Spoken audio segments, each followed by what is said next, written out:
नमस्कार. आजच्या लेक्चरमध्ये तुमचं स्वागत आहे. अर्थशास्त्राची आपण जी काही लेक्चर सिरीज सुरू केलेली होती त्याच्यामध्ये आपण दारिद्र्य या मुद्द्यापासून सुरुवात केली होती. ती सिरीज आत्ताही संपते आणि आजचं हे त्या सिरीजमधलं शेवटचं लेक्चर शाश्वत विकास सस्टेनेबल डेव्हलपमेंट. ही सिरीज सुरू झाली ती दारिद्र्याच्या लेक्चरपासून. त्यानंतर आपण लोकसंख्येबाबत चर्चा केली. नंतर आर्थिक नियोजनाबद्दल चर्चा करून आपण 3 भागांमध्ये त्याचा अभ्यास केला.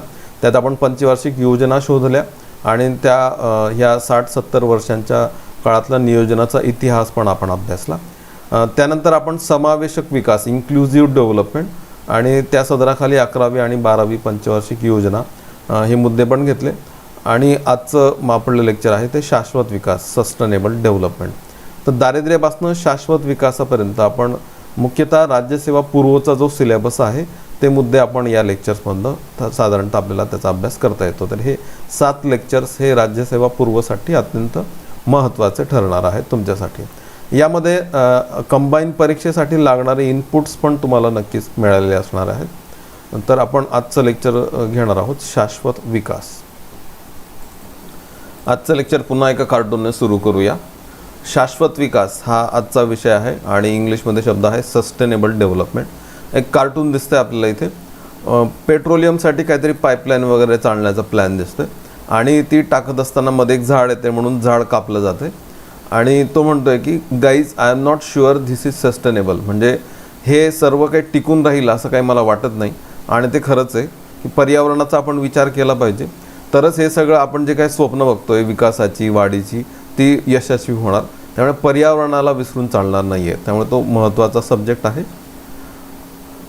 जेव्हा आपण सिलेबसमध्ये हे शब्द शोधण्याचा प्रयत्न करतो तेव्हा इकॉनॉमिक्स MPSC प्रीसाठीचा जो काही सिलेबस आहे त्याच्यामध्ये मग आपण टप्प्याटप्प्याने हे मुद्दे बघत आलो आहे आणि आपल्याला जो मुद्दा आता सापडतो सस्टेनेबल डेव्हलपमेंट शाश्वत विकास. जेव्हा आपण MPSC मेन्सचा पण सिलेबस जेव्हा शोधतो तेव्हा 1.2 पेपर 4 मेन्सचा जो सिलेबस आहे त्याच्यामध्ये पण आपल्याला हे शब्द सापडतात. सस्टेनेबल डेव्हलपमेंट किंवा development and environment, green GDP आणि SDG सस्टेनेबल डेव्हलपमेंट गोल्स. तर आजचे हे जे काही लेक्चर आहे या लेक्चरमध्ये आपण या सर्व मुद्द्यांचा समावेश करणार आहोत. हा मुख्यतः मुद्दा राज्यसेवा पूर्व आणि राज्यसेवा मुख्यसाठीच आहे, पण तरी कंबाईन परीक्षांमध्ये आणि STM मेन्समध्ये पण आपल्याला याच्यावर आधारित प्रश्न विचारलेले दिसतात. तर सर्वांनीच हे लक्षपूर्वक ऐकायचं आहे. हे शिकण्यासाठी आपण काही योजना जेव्हा आपण 2-4 जर आपण चर्चा केली त्याच्यावर तर 2-4 योजनांबद्दल चर्चा आपल्याला अशी करता येते. एक अलीकडे ऊर्जा गंगा किंवा प्रधानमंत्री ऊर्जा गंगा परियोजना नावाची एक योजना सुरू करण्यात आलेली आहे. तर एक नॅचरल गॅस पाईपलाईन टाकतोय आपण 2450 किलोमीटर इतक्या लांबीचं आणि त्याचं काम पण सुरू झालेलं आहे. ते 2 पाईपलाईन आहेत त्याच्यामध्ये. एक आहे हल्दिया ते जगदीशपूर. म्हणजे या मॅपमध्ये आपल्याला इथे हल्दिया सापडेल आणि इथनं या विविध सिटीज कनेक्ट करून तो जगदीशपूरपर्यंत ही पाईपलाईन साधारणतः टाकण्याचं चाललं आहे. आणि दुसरं जे आहे ते आहे धमरा ते बोकारो. म्हणजे हे धमरा आपल्याला इथे दिसतंय ओरिसामध्ये आणि इथनं ती बोकारोपर्यंत ही पाईपलाईन दिसते. ही नॅचरल गॅस पाईपलाईन टाकण्याची ही योजना प्रधानमंत्री ऊर्जा गंगा परियोजना. पण पहिलं मी आत्ता जे कार्टून दाखवलं तर मग ही शाश्वत विकास या सदरामध्ये येईल का, तर नक्कीच येणार नाही. आर्थिक वाढ या सदराखाली ती येईल पण मग पर्यावरणाचा ऱ्हास होतोय का, किंवा आपण हे जे काही नैसर्गिक वायू किंवा हे जे काही कोळसाजन्य किंवा पेट्रोलियमजन्य हे जे काही इंधन आहेत ते आपण वापरतोय तर मग आपण पर्यावरणाचा ऱ्हास करतोय का किंवा ते स्रोत संपवतोय का. तर शाश्वत विकास या सदराखाली ही योजना नक्कीच बसणार नाही.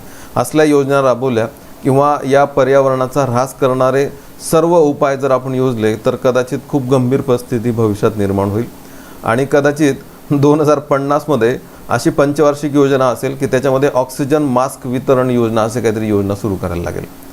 कारण स्रोत संपलेले असतील, पर्यावरणाचा इतका प्रचंड ऱ्हास झालेला असेल की आपल्याला जगण्यासाठी ऑक्सिजनसुद्धा अपूर्ण असेल. त्यामुळे कदाचित असल्या योजना सुरू करायला लागतील, ऑक्सिजन मास्क वितरण योजना.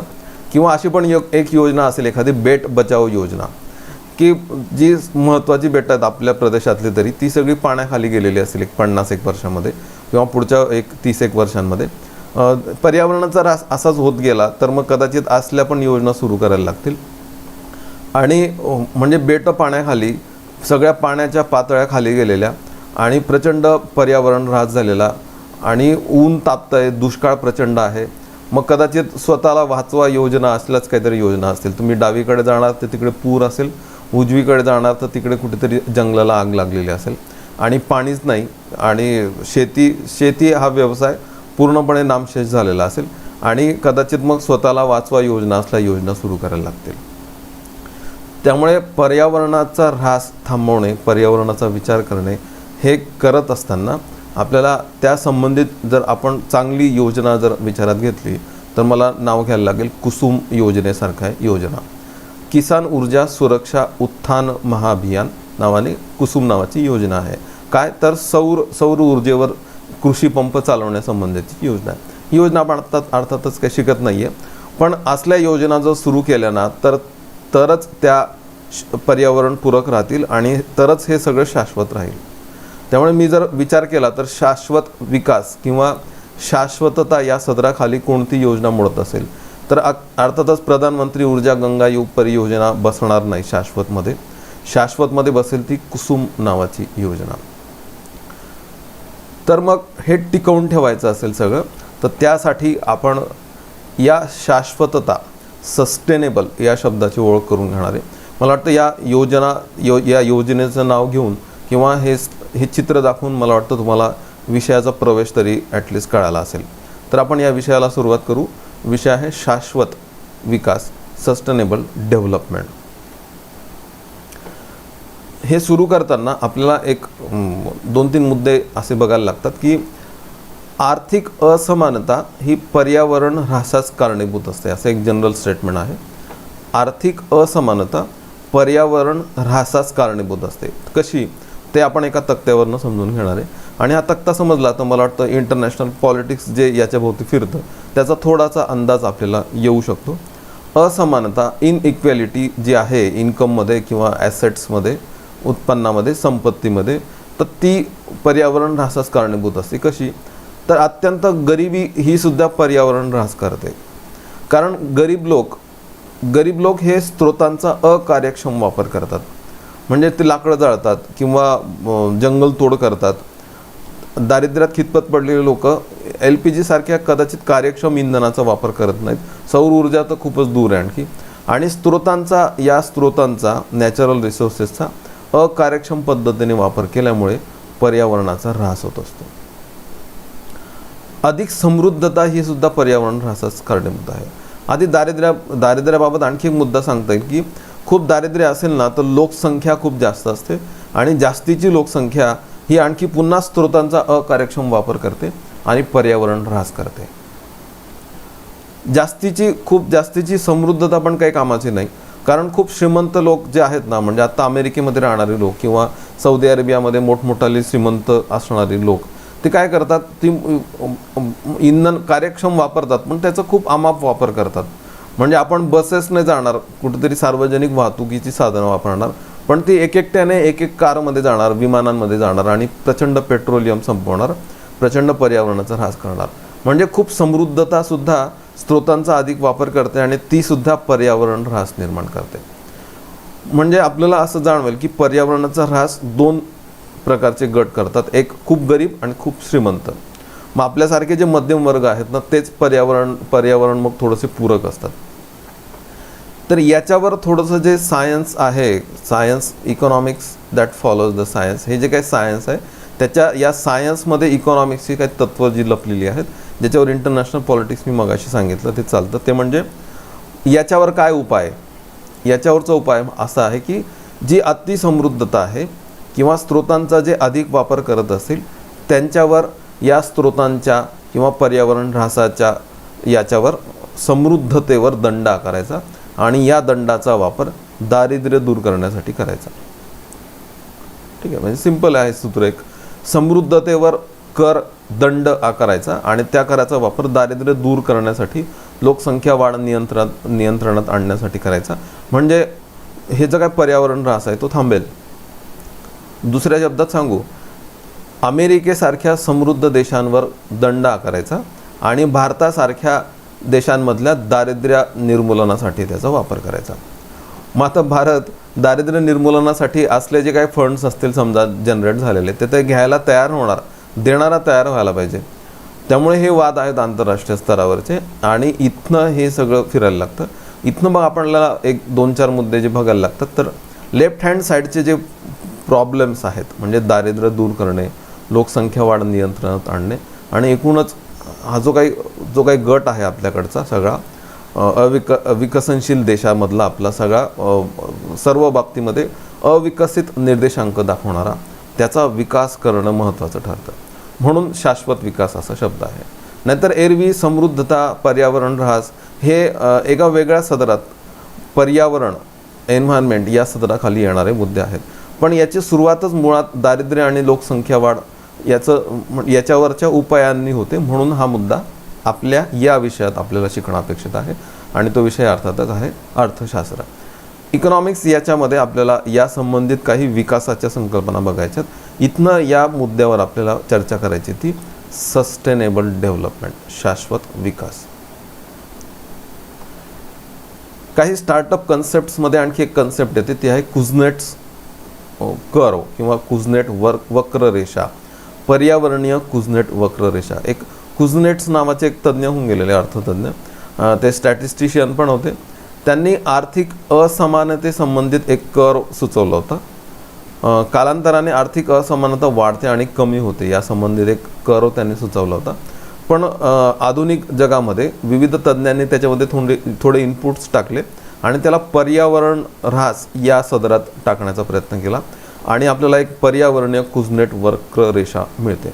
अर्थातच ही वक्ररेषा इव्हॉल्व झालेली आहे, कुझनेट्सने मांडलेली नाही ती, पण कुझनेट्सच्या वक्ररेषेवरनं ती इव्हॉल्व झालेली आहे. तर या वक्ररेषेबद्दल आपल्याला थोडंसं बघता येईल कारण त्याच्यावर प्रश्न विचारले जातात. समजा आपण एक्स ॲक्सिसला विकास अवस्था मांडल्या की कुठली अर्थव्यवस्था कशी विकसित होत जाते आणि जर आपण वाय ॲक्सिसला पर्यावरणाचा ऱ्हास मांडण्याचा प्रयत्न केला तर आपल्याला काही तक्ते इथे मिळतात किंवा एक कर्व आपल्याला मिळतो. तो कर्व आपण तपासण्याचा प्रयत्न करू. कुठली अर्थव्यवस्था सुरुवातीला ॲग्रारियन असते म्हणजे कृषी अर्थव्यवस्था असते. साधारणतः दुसऱ्या टप्प्यामध्ये इंडस्ट्रियल रिव्होल्युशन होतं आणि ती अर्थव्यवस्था उद्योग आधारित होते आणि माहिती आपल्याला तिसऱ्या अवस्थेमध्ये सेवा आधारित अर्थव्यवस्था होते. त्यानंतर आपण चतुर्थक, पंचमक किंवा क्वार्टरनरी आणि क्विनरी हे पण सेक्टर्स बघतो. इथे आपल्याला एक ढोबळमानाने या 3 सेक्टर्सचा अभ्यास करायचा आहे. कुठली अर्थव्यवस्था कृषी, उद्योग आणि मग सेवेमध्ये इव्हॉल्व होते. हा विकास होत असताना जेव्हा एखादी अर्थव्यवस्था कृषी अर्थव्यवस्था असते ना तेव्हा पर्यावरणाचा म्हणावा तितका ऱ्हास होत नसतो.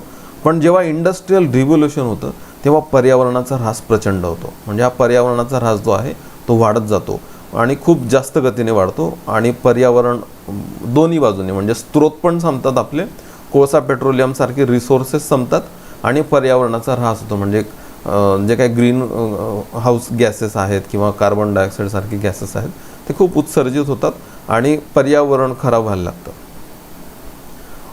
कुझनेट्स म्हणतो किंवा इतरही तज्ज्ञ असं त्याला पूरक असं म्हणतात की काय होईल, हा ग्राफ आपण असा अपेक्षित घेऊ की हा कदाचित वाढतच जाईल असा, पण नाही.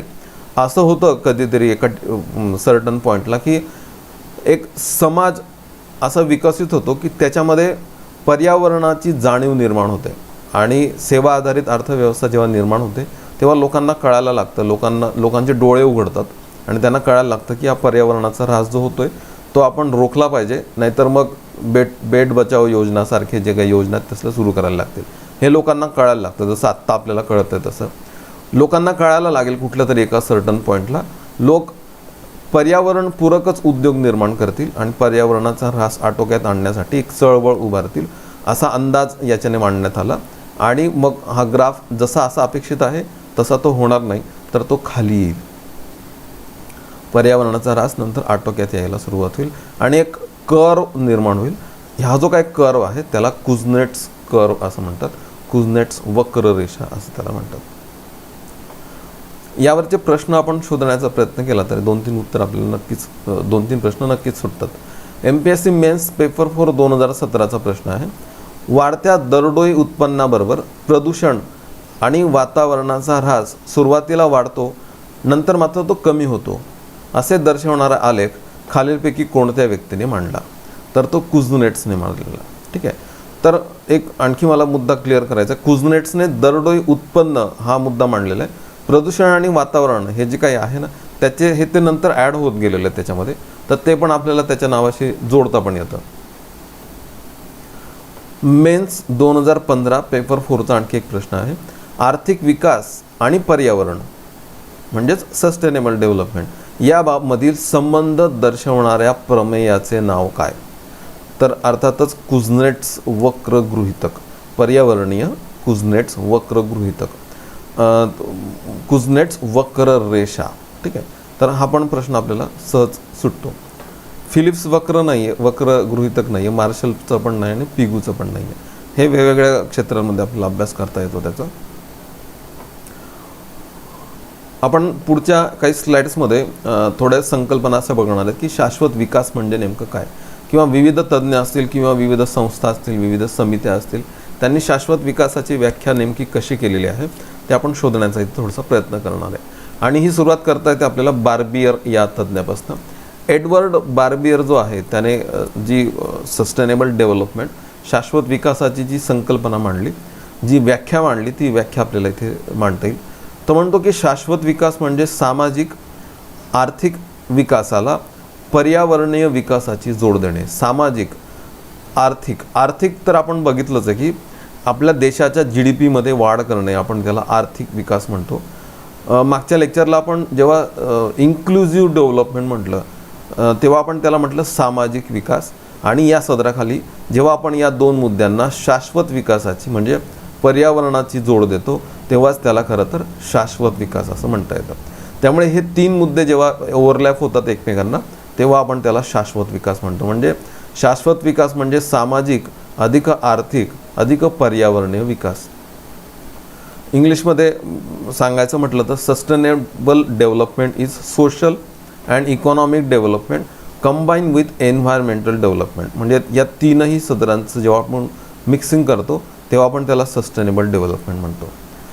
एक सोप्या पद्धतीने बार्बियरने काय केलं, हे जे काही तीन मुद्दे आहेत ना ते एका वेन डायग्रॅममध्ये मांडण्याचा प्रयत्न केला. आणि एक डायग्रॅम आपल्याला मिळते ती सांगण्याचा प्रयत्न करतो. आर्थिक विकास म्हणजे GDP वाढवणे. इथे दिसतात आपल्याला काही इंडस्ट्रीजचे आयकॉन दिसतात. आणि देशाची आर्थिक प्रगती करणे, GDP वाढवणे. सामाजिक सोशल डेव्हलपमेंट म्हणजे विविध गटांचा विकास करत राहणे, त्याला आपण सोशल डेव्हलपमेंट म्हटलं. पण याच्यासोबतच आपल्याला पर्यावरणाचा विकास करायला लागेल. काही ओव्हरलॅपिंग पॉईंट्स आपल्याला सापडतात. इथे सापडतं सामाजिक आणि पर्यावरणीय म्हणजे सुसह्य या समाजाला सुसह्य होणारा विकास. जर आपण आर्थिक आणि सामाजिक म्हटलं तर त्याला आपण समान विकास म्हणतो. आणि यालाच आपण मागच्या लेक्चरमध्ये म्हटलं समावेशक विकास, इन्क्लुझिव्ह डेव्हलपमेंट. सगळ्यांचा सारखा विकास झाला पाहिजे, खड्ड्यात कोणीच नाही राहिला पाहिजे. आणि आर्थिक विकास हा पर्यावरणाला त्याचा ऱ्हास करणारा नसला पाहिजे, त्याचं वर्धन करणारा असला पाहिजे, म्हणजे वर्धनक्षम. आणि पुन्हा मग हे तीन शब्द जर एकत्र केले तर आपल्याला एक कॉमन वर्ड यूज करता येतो, तो आहे शाश्वत, सस्टेनेबल. ठीक आहे. अशी एक सुंदर संकल्पना बार्बियरने मांडलेली आहे. आणि यावरच आधारित पुढच्या काही कन्सेप्ट्स आपल्याला नक्कीच सापडतात. IUCN नावाची जी संस्था आहे संयुक्त राष्ट्रसंघाची, International Union for Conservation of Nature किंवा वर्ल्ड कन्झर्वेशन युनियन असं त्याला शॉर्टमध्ये म्हणतात. IUCN आणि आणखी काही दोन संघटना आहेत संयुक्त राष्ट्रसंघाच्याच, UNEP आणि WWF. यांनी काय केलं, 1980मध्ये शाश्वत विकासाची एक वर्ल्ड कन्झर्वेशन स्ट्रॅटेजी नावाचा एक रिपोर्ट प्रकाशित केला होता. IUCN वर्ल्ड कन्झर्वेशन म्हणजे जगाचं जतन जर करायचं असेल, निसर्गाचं जतन करायचं असेल तर त्या संबंधित आपली स्ट्रॅटेजी काय असली पाहिजे, वर्ल्ड कन्झर्वेशन स्ट्रॅटेजी. याच्यामध्ये शाश्वत विकासाची व्याख्या 1980मध्ये मांडली. ती व्याख्या आपण बघू शकतो इथे. आता इथे त्यांनी सजीव हा एक शब्द थोडासा ॲड केलेला दिसतो, जो बार्बियरपेक्षा वेगळा सापडतो. आणि पारिस्थितिकी म्हणजे ही जी काही व्याख्या आहे ही व्याख्या थोडी पर्यावरणात शिरताना आपल्याला दिसते. व्याख्या काय आहेत बघूया. शाश्वतता म्हणजे सजीव व पारिस्थितिकीचा विचार करणे.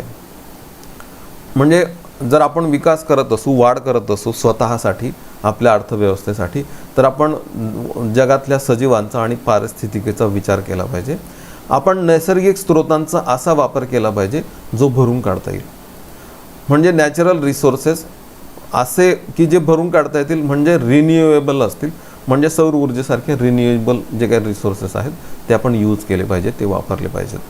इंग्लिशमध्ये आपल्याला ही व्याख्या अशी सांगता येते की sustainability means thinking about living organisms and ecology, म्हणजे सजीव आणि पारिस्थितिकी यांचा विचार केला पाहिजे.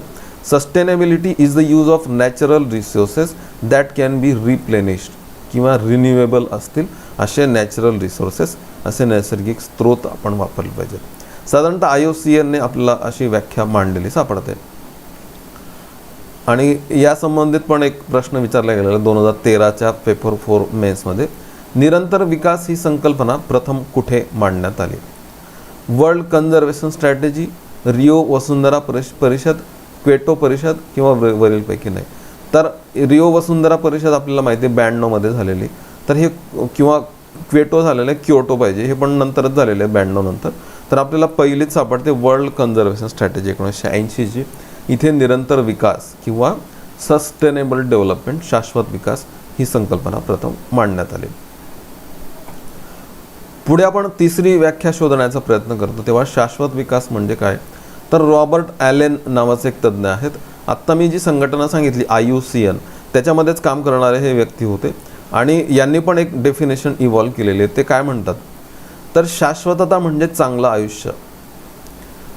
चांगलं आयुष्य म्हणजे उच्च प्रतीचे मानवी जीवन आणि उच्च प्रतीची पारिस्थितिकी. उच्च प्रतीचे मानवी जीवन म्हणजे आपल्या म्हणजे दारिद्र्य नसलं पाहिजे, लोकसंख्या नियंत्रणात असली पाहिजे आणि आपलं जे राहणीमान आहे ना ते उच्च असलं पाहिजे. राहणीमान उच्च कसं असणार? चांगलं शिक्षण, चांगलं आरोग्य आणि चांगल्या मूलभूत सुविधा ह्या प्राप्त करून जेव्हा आपले स्ट्रक्चरल ॲडव्हान्समेंट होत जाते, जेव्हा आपण अधिकाधिक एक माणूस म्हणून विकसित होत जातो सर्वच बाजूंनी, तेव्हा आपण एक उच्च प्रतीचं मानव जीवन जगत असतो. आणि नसतं हेच नाही, तर आपण ज्या वातावरणात फिरतो, ज्या पर्यावरणात पारिस्थितिकीमध्ये फिरतो ते पण उच्च प्रतीचं असलं पाहिजे. असं झाडं मोडलेलं किंवा वाळवंटासारखं पारिस्थितिकी नसली पाहिजे. किंवा आत्ता पण आपण जेव्हा COVID-19 इन्फेक्शन झालेलं आहे तर एक मोकळेपणाने आपण फिरू पण शकत नाही आत्ता. मग याला चांगलं आयुष्य म्हणत नाहीत. चांगलं आयुष्य म्हणजे काय? स्वतः फील करणे तसं एक उच्च प्रतीचं मानवी जीवन, एक चांगलं शिक्षित, चांगलं आरोग्य असणारं एक मानवी जीवन आणि असल्या एका मोकळ्या वातावरणामध्ये, स्वच्छ वातावरणामध्ये आपल्याशी पूरक, निसर्गाला पूरक अशा वातावरणात फिरता येणे म्हणजे चांगलं आयुष्य. आणि यालाच मग शाश्वतता असं म्हणायचं. हेच टिकणार आहे, नाहीतर मग अन्यथा सगळंच गौण आहे. Sustainability means good life. Good life means high quality human life, म्हणजे एक structural advancement and high quality ecology. ठीक आहे. एक रॉबर्ट ॲलेनने या हाय क्वालिटीला महत्त्व दिलेलं आहे आणि त्याच्याभोवती त्याची डेफिनेशन फिरते. पुन्हा हा पण प्रश्न विचारला गेलेला मेन्स पेपर 4 2016ला. शाश्वत विकासाची पुढील व्याख्या कोणी केली? शाश्वत विकास म्हणजे असा विकास जो मानवी गरजांचे समाधान चिरकाल टिकवणे व मानवी जीवनाचा दर्जा सुधारणे हे साध्य करणे होय. दर्जा सुधारणे मानवी जीवनाचा. आणि या संबंधित जे शब्द आहेत ना ते आपल्याला रॉबर्ट ॲलेनच्या डेफिनेशनमध्ये सापडतात. त्यामुळे चौथा ऑप्शन बरोबर आहे. रॉबर्ट ॲलेनने जेव्हा आपण राहणीमानाचा, जीवनमानाचा दर्जा असं शब्द उच्चारतो तेव्हा आपल्याला रॉबर्ट ॲलेनची जी डेफिनेशन आहे त्याच्या बरंचसं जवळ जाता येतं. एक 5 डेफिनेशन बघणार आहेत आपण. एक चौथ्यावर आपण आत्ता आहोत. चौथी डेफिनेशन आहे हर्मन डॅली नावाच्या तज्ज्ञाने केलेली आहे. आत्ता शांततेचं जे काही पारितोषिक ची यादी जी बनवण्यात आलेली होती त्याच्यामध्ये हर्मन डॅली हे पण त्याच्यामध्ये होते त्या स्पर्धेमध्ये. अर्थातच त्यांना मिळालं नाही, पण भविष्यामध्ये त्यांच्या नावाचा पुन्हा विचार होऊ शकतो. तर एक पर्यावरणपूरक काही संकल्पना त्यांनी मांडण्याचा प्रयत्न केलेला आहे. तर हर्मन डॅलीने काय म्हटलं आहे ते आपण बघूया. तर हर्मन डॅली या तज्ज्ञांनी शाश्वत विकासाच्या 3 कसोट्या मांडलेल्या आहेत. म्हणजे या कसोट्या जर आपण फॉलो करत असू तर याचा अर्थ असा आहे की आपण शाश्वत विकासाच्या संकल्पना फॉलो करतोय. तर त्या 3 कसोट्या कोणत्या ते आपण इथे बघण्याचा प्रयत्न करू. पहिली कसोटी सांगण्याचा प्रयत्न करतो आणि त्या चित्रातनं आधी समजून सांगतो. ते चित्र असं सांगतंय की आपण ऊर्जेचा जेवढा वापर करतो, तर जो ऊर्जेचा वापर आहे त्याच्यापेक्षा ज्या पुनर्निर्मितीक्षम ज्या ऊर्जा आहेत, म्हणजे रिन्युएबल ज्या एनर्जी रिसोर्सेस आहेत, त्यांचा निर्मितीचा वेग खूप जास्त असला पाहिजे. म्हणजे आपला वापर तर घटलाच पाहिजे, वापर हा पण घटला पाहिजे की ज्या असे रिसोर्सेस जे संपणार आहेत त्यांचा वापर कमी झाला पाहिजे आणि असे रिसोर्सेस जे रिप्लेनिश होऊ शकतात, जे टिकू शकतात, रिन्युएबल आहेत, त्यांचा वापर वाढला पाहिजे. मग आपण शब्दांमध्ये शोधूया. पुनर्निर्मितीक्षम स्रोतांच्या निर्मितीचा वेग वापरापेक्षा जास्त असावा. जर वापर एवढा असेल तर त्याच्यापेक्षा याचा वेग खूप जास्त असावा.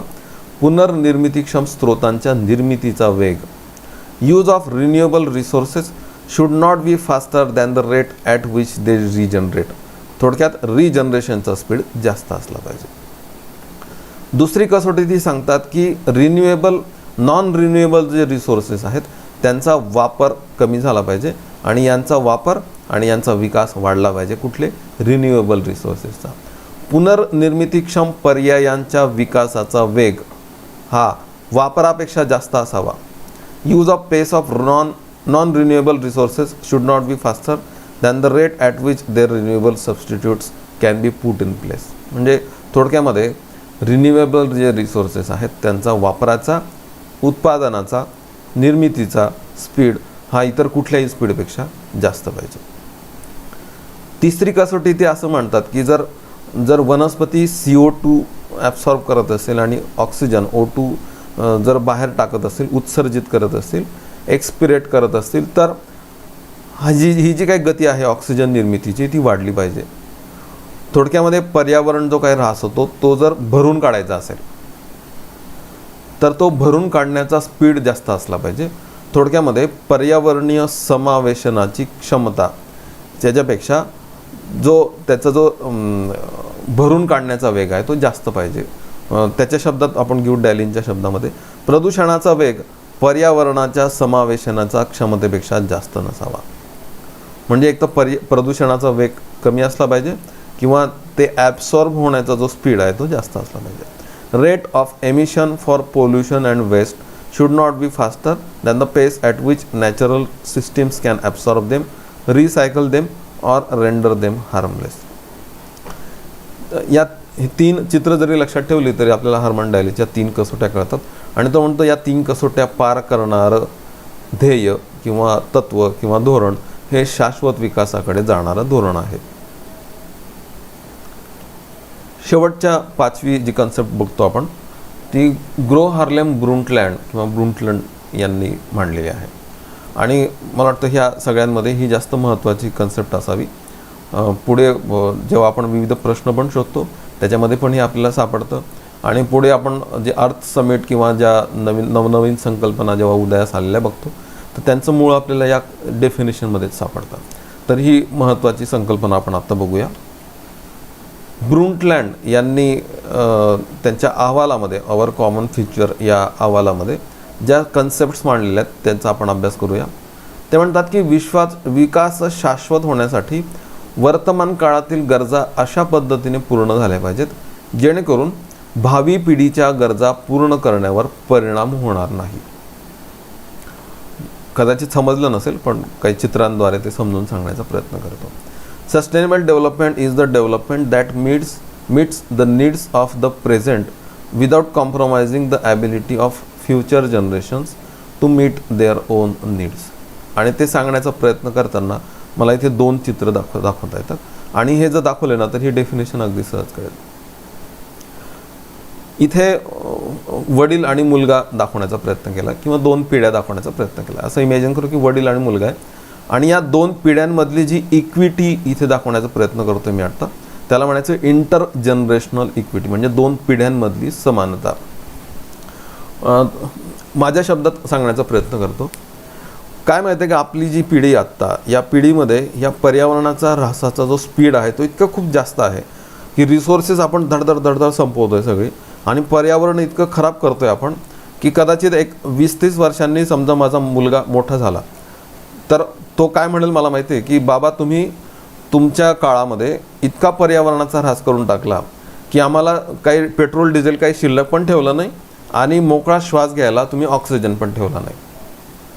ठीक आहे. पृथ्वीच्या इतिहासामध्ये किंवा पृथ्वीच्या पोटात दडलेले जे काही रिसोर्सेस आहेत किंवा पर्यावरण आहे, असं काही नव्हतं ना की त्याच्यावर तुमचाच हक्क आहे, त्याच्यावर आमचा पण हक्क होता, आमच्या पण पिढ्यांचा हक्क होता. तो हक्क तुम्ही आमच्याकडून हिसकावून घेतला, अशी पुढची पिढी आपल्याला विचारेल. म्हणजे याचा अर्थ या पर्यावरणातले स्रोत आणि अख्खं पर्यावरण याच्यातली इक्विटी विचारात घेतली म्हणजे या संपत्तीवर, ही जी काही संपत्ती आहे, हे जे काही धन आहे त्याच्यावर सर्व पिढ्यांचा समान अधिकार आहे. याला म्हणायचं इंटर जनरेशनल इक्विटी. आणि या कन्सेप्टवर ब्रुंटलँड कमिशनची डेफिनेशन आधारित आहे. ती काय सांगते? विकास शाश्वत होण्यासाठी वर्तमान काळातील गरजा अशा पद्धतीने पूर्ण झाल्या पाहिजेत, म्हणजे आपल्या पिढीतल्या गरजा अशा पूर्ण झाल्या पाहिजेत जेणेकरून भावी पिढीच्या गरजा पूर्ण करण्यावर परिणाम होणार नाही. म्हणजे पुढच्या पिढीने आपल्याला जाब नाही विचारायला पाहिजे, या पद्धतीने आपण पर्यावरणाचं जतन केलं पाहिजे, अशी डेफिनेशन ब्रुंटलँड यांनी मांडलेली. किती सुंदर संकल्पना आहे. आणि याच्यावरच मग पुढच्या सगळ्या स्ट्रॅटेजीज असतील किंवा आपण आज जे अभ्यास करणार आहोत ते सगळं याच्यावर आधारलेलं आहे. यानंतर काही तज्ज्ञांनी याच्यामध्ये आणखी एक शब्द ॲड करत गेलेले आहेत, ते आहे intra generational equity. Intra generational म्हणजे आत्ता जी पिढी आहे त्या पिढीमध्ये पण असणारे जे विविध गट आहेत त्यांच्या बाबत असणारी इक्विटी, मग ते पण आपल्याला समजून घेता येईल. उदाहरणार्थ समजा श्रीमंत आहेत आणि मध्यमवर्गीय आहेत, तर मध्यम वर्ग समजा अमेरिकेत सगळे श्रीमंत लोक राहतात. ठीक आहे. आणि जर्मनी घेऊ आपण, समजा जर्मनी पण श्रीमंतच आहे. भारतच घेऊ, भारतामध्ये मध्यम वर्ग राहतो. तर मध्यम वर्ग हा भारत अमेरिकेला जाब विचारू शकतो की या पर्यावरणाचा ह्रास तुम्ही करतायत, पेट्रोलियम डिझेल खूप संपवतायत तुम्ही आणि पर्यावरणाचा खूप ह्रास करतायत, याच्यावर आमचा पण समान वाटा आहे. म्हणजे ह्याच आत्ताच्या पिढीमध्ये पण विविध गटांमध्ये पण इक्विटी आहे, त्याचा जाब विचारणे म्हणजे इंटर जनरेशनल इक्विटी बाचा विचार करणे. तर ही पण इक्विटी विचारात घेतली पाहिजे. तर दोन प्रकारच्या इक्विटी आपण जेव्हा विचारात घेतो, इंटर जनरेशनल, इंट्रा जनरेशनल, तेव्हा आपण शाश्वत विकासाबद्दल बोलतो. आणि ही संकल्पना ब्रुंटलँड आयोगाने मांडलेली किंवा ब्रुंटलँड यांनी मांडलेली आणि ती टप्प्याटप्प्याने विकसित होत गेलेली आहे.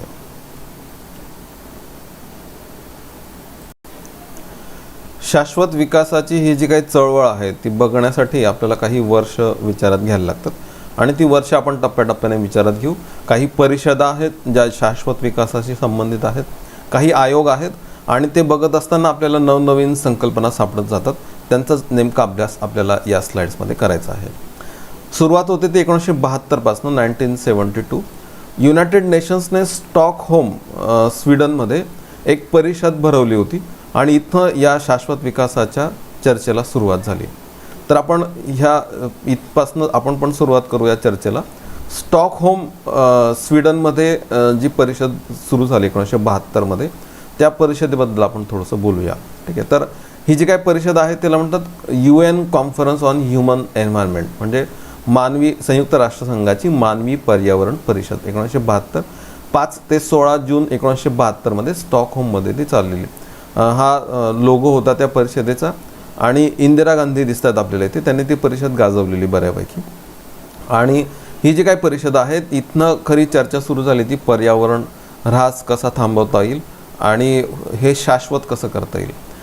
शाश्वत असा शब्द तेव्हा कदाचित नव्हता, शब्द होता एन्व्हायरमेंट एवढाच फक्त. त्या दिवसाचा पेपर आहे 16 जूनचा, 16 जून म्हणजे परिषदेच्या शेवटच्या दिवसाचा.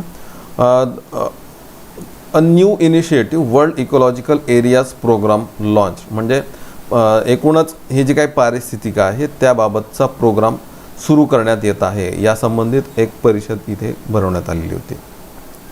आणि या परिषदेतनं असं ठरलं की एक आयोग स्थापन करण्यात यावा आणि हा जो काही आयोग आहे तो आपल्याला पुढची जी काही टाईमलाईन असेल किंवा पुढची जी दिशा असेल ती देण्याचा प्रयत्न करेल. आणि योगायोगाने ते जे ब्रुंटलँड आहेत त्यांच्याच अध्यक्षतेखाली या परिषदेचं असं ठरवण्यात आलं की एक आयोग स्थापन करावा. त्यामुळे ही जी काही सुरुवात होते ती ह्या स्टॉकहोम परिषदेपासून होते. प्रश्न पण सापडतात त्याच्यावर. मेन्स पेपर 1 2019 अलीकडे विचारला गेलेला प्रश्न आहे की पर्यावरण विषयक पहिली जागतिक परिषद स्टॉकहोम येथे केव्हा आयोजित करण्यात आलेली होती? तर 5 जून 1972 पहिला ऑप्शन आपल्याला सहज निवडता येतो. ठीक आहे, 5 जून 1972. किंवा जोड्या लावा जर आपण शोधण्याचा प्रयत्न केला तर MPSC मेन्स पेपर 1 2018चा प्रश्न आहे आणि त्याच्यामध्ये आपल्याला स्टॉकहोम परिषद ही 1972शी जोडता येते. या 1972च्या परिषदेचे परिणाम असे झाले की भारतात म्हणजे इंदिरा गांधी जेव्हा परतल्या तेव्हा त्यांनी त्याला पूरक असे काही कायदे आणि ऑर्डिनन्स पास केले आणि आपण खरंच त्याला फॉलो केलं. उदाहरणार्थ 1972मध्ये वाईल्ड लाईफ प्रोटेक्शन ॲक्ट आपण संमत केला. लगेच ते जून संपल्यानंतर साधारणतः नोव्हेंबर डिसेंबरमध्ये आपण हा लगेच कायदा केलेला. 1980मध्ये फॉरेस्ट कन्झर्वेशन ॲक्ट संमत केलेला आपण आणि 1986मध्ये एन्व्हायरमेंट प्रोटेक्शन ॲक्ट संमत केला. म्हणजे एकूणच वन्यजीव, एकूणच वने आणि पर्यावरण या संबंधित 72, 80 आणि 86 असे काही कायदे आपण संमत केलेले या 1972च्या स्टॉकहोम परिषदेला अनुसरून. तसे पण प्रश्न विचारले गेलेले आहेत की मेन्स पेपर 2 2013चा प्रश्न आहे. पर्यावरण संरक्षण अधिनियम 1986 म्हणजे आत्ताच आपण जे एन्व्हायरमेंट प्रोटेक्शन ॲक्ट बघितला 1986 तशी आपण त्याचं एक स्क्रीनशॉट बघितला. हा पुढील आंतरराष्ट्रीय परिषदेचे निर्णय अंमलबजावणी करण्याकरिता पारित करण्यात आला होता. तर हे नक्कीच स्टॉकहोम हे उत्तर आहे. स्टॉकहोम जून 1972च्या संयुक्त राष्ट्रसंघाच्या परिषदेचं हे फलित होतं की आपण 3 ॲक्ट्स संमत केलेले. त्यानंतर असे पण काही डेव्हलपमेंट्स बघतो आपण, काही डिपार्टमेंट्स आणि आणखी काही ॲक्ट्स आणि काही रूल्स आपण संमत केलेले आहेत. ही जी काही 1972ची स्टॉकहोम परिषद आहे संयुक्त राष्ट्रसंघाची, त्या परिषदेमध्ये मी आत्ता मगाशी सांगितल्याप्रमाणे असं ठरलं की एक आयोग स्थापन करण्यात यावा आणि 1983मध्ये या परिषदेला अनुसरून एक आयोग स्थापन करण्यात आला आणि ब्रुंटलँड याच त्या आयोगाच्या अध्यक्षा होत्या. या आयोगाने 1987मध्ये एक अहवाल प्रकाशित केला. हा अहवाल आहे अवर कॉमन फ्युचर. तर ही 2 वर्ष महत्त्वाची ठरतात, 1983 1987. ठीक आहे, 87मध्ये त्यांचा अहवाल आला. याच्या आधी 1980 हे जे वर्ष आहे मी मगाशी सांगितल्याप्रमाणे IUCNने डेफिनेशन केली शाश्वत विकासाची. म्हणजे IUCNची डेफिनेशन पहिली येते आणि ब्रुंटलँडची जी डेफिनेशन आहे ती नंतर येते, अवर कॉमन फ्युचर 1987मधली. तर आपण या आयोगाबद्दल बोलू, 1983च्या या आयोगाबद्दल. 1983च्या या आयोगाचं नाव आहे world commission on Environment and development, पर्यावरण व विकास आयोग. ब्रुंटलँड किंवा ब्रंटलँड ह्या त्याच्या अध्यक्षा होत्या. या आयोगाने जो अहवाल प्रकाशित केला अर्थातच त्याचं नाव आहे अवर कॉमन फ्युचर. म्हणजे आपल्या सर्वांचं भविष्य काय, आपलं सर्वांचं भविष्य अंधारात आहे हेच त्याने सांगितलं असेल आणि त्याचं संरक्षण करण्यासाठी आपण ताबडतोब पावलं उचलले पाहिजे असं पण त्याच्यात सांगितलं असणार आहे. कोणी मांडला? World commission on Environment and development म्हणजे पर्यावरण आणि विकास आयोग. त्याच्या अध्यक्षा ग्रो हार्लेम ब्रुंटलँड. आणि याच्यामध्ये मग त्यांनी इक्विटीज किंवा इंटरजनरेशनल इक्विटी मांडली, शाश्वत विकासाची संकल्पना मांडली आणि एक असा आराखडा मांडला की जर आपल्याला हे जर यशस्वी करायचं असेल तर सर्वांनी एका प्लॅटफॉर्मवर येऊन त्या संबंधित काही ॲक्शन्स घेतल्या पाहिजेत. तर काही ॲक्शन प्लॅन्सचा पण त्याच्यामध्ये समावेश आहे आणि त्याच्याने मग उदय होतो ते अर्थ समिटचा आणि ते आपण मग याच्या पुढच्या स्लाईड्समध्ये बघणार आहे. याच्यावर खूप सारे प्रश्न विचारले गेलेले आहेत. उदाहरणार्थ मेन्स पेपर 4 2012चा प्रश्न आहे, कोणत्या मंडळाने शाश्वत विकासाची संकल्पना अस्तित्वात आणली? मग आपल्याला सापडतं ते 1987चा पर्यावरण आणि विकास मंडळ. अर्थात त्याचे मंडळ नव्हतं, तो आयोग होता. 1987चा हा आयोग आहे, त्याने शाश्वत विकासाची संकल्पना अस्तित्वात आणली जी आपण फॉलो करतो, जी संयुक्त राष्ट्रसंघाने ॲक्सेप्ट केलेली आहे. पुन्हा मेन्स 2018चा प्रश्न जोडायला आपल्याला जोडता येतो की ब्रंटलँड किंवा ब्रुंटलँड जो कमिशन होतं त्यांनी कधी अहवाल सुपूर्द केला? 1987 आणि इथनं पूर्व परीक्षेचे प्रश्न सुरू होतात. ठीक आहे, तर इथनं आपल्याला जर येणारे पूर्व परीक्षेमधले जर प्रश्न सोडवायचे असतील तर पुढच्या सर्व स्लाइड्स अत्यंत महत्त्वाच्या ठरतील. अर्थात मागच्याही MPSC पूर्व 2016चा प्रश्न आहे की 1987 साली प्रसिद्ध झालेल्या ब्रुंटलँड अहवालाचे शीर्षक खालीलपैकी काय होते? सरळ सापडतं आपल्याला अवर कॉमन फ्युचर, आपले समान भविष्य. मराठी ट्रान्सलेशन अनेक ठिकाणी वेगवेगळं आहेत, त्यामुळे इंग्लिशच लक्षात ठेवू आपण. Our Common Future. Mains 2015 paper 4चा प्रश्न आहे. International Union for the Conservation of Nature and Natural Resources तर्फे सादर झालेल्या वर्ल्ड कन्झर्वेशन स्ट्रॅटेजीत ब्रुंटलँडच्या अहवालात सन 1980 मध्ये चिरंतन विकास ही संज्ञा सर्वप्रथम वापरली गेली. त्या अहवालाचे शीर्षक काय होते?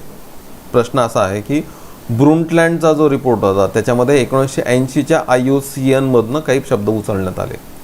तर ब्रुंटलँडचा अहवाल कोणता होता असं सिंपल विचारलेलं आहे, हे बाकीचं कन्फ्यूज करणार आहे सगळं. ब्रुंटलँडचा जो अहवाल आहे त्याचं शीर्षक काय होतं?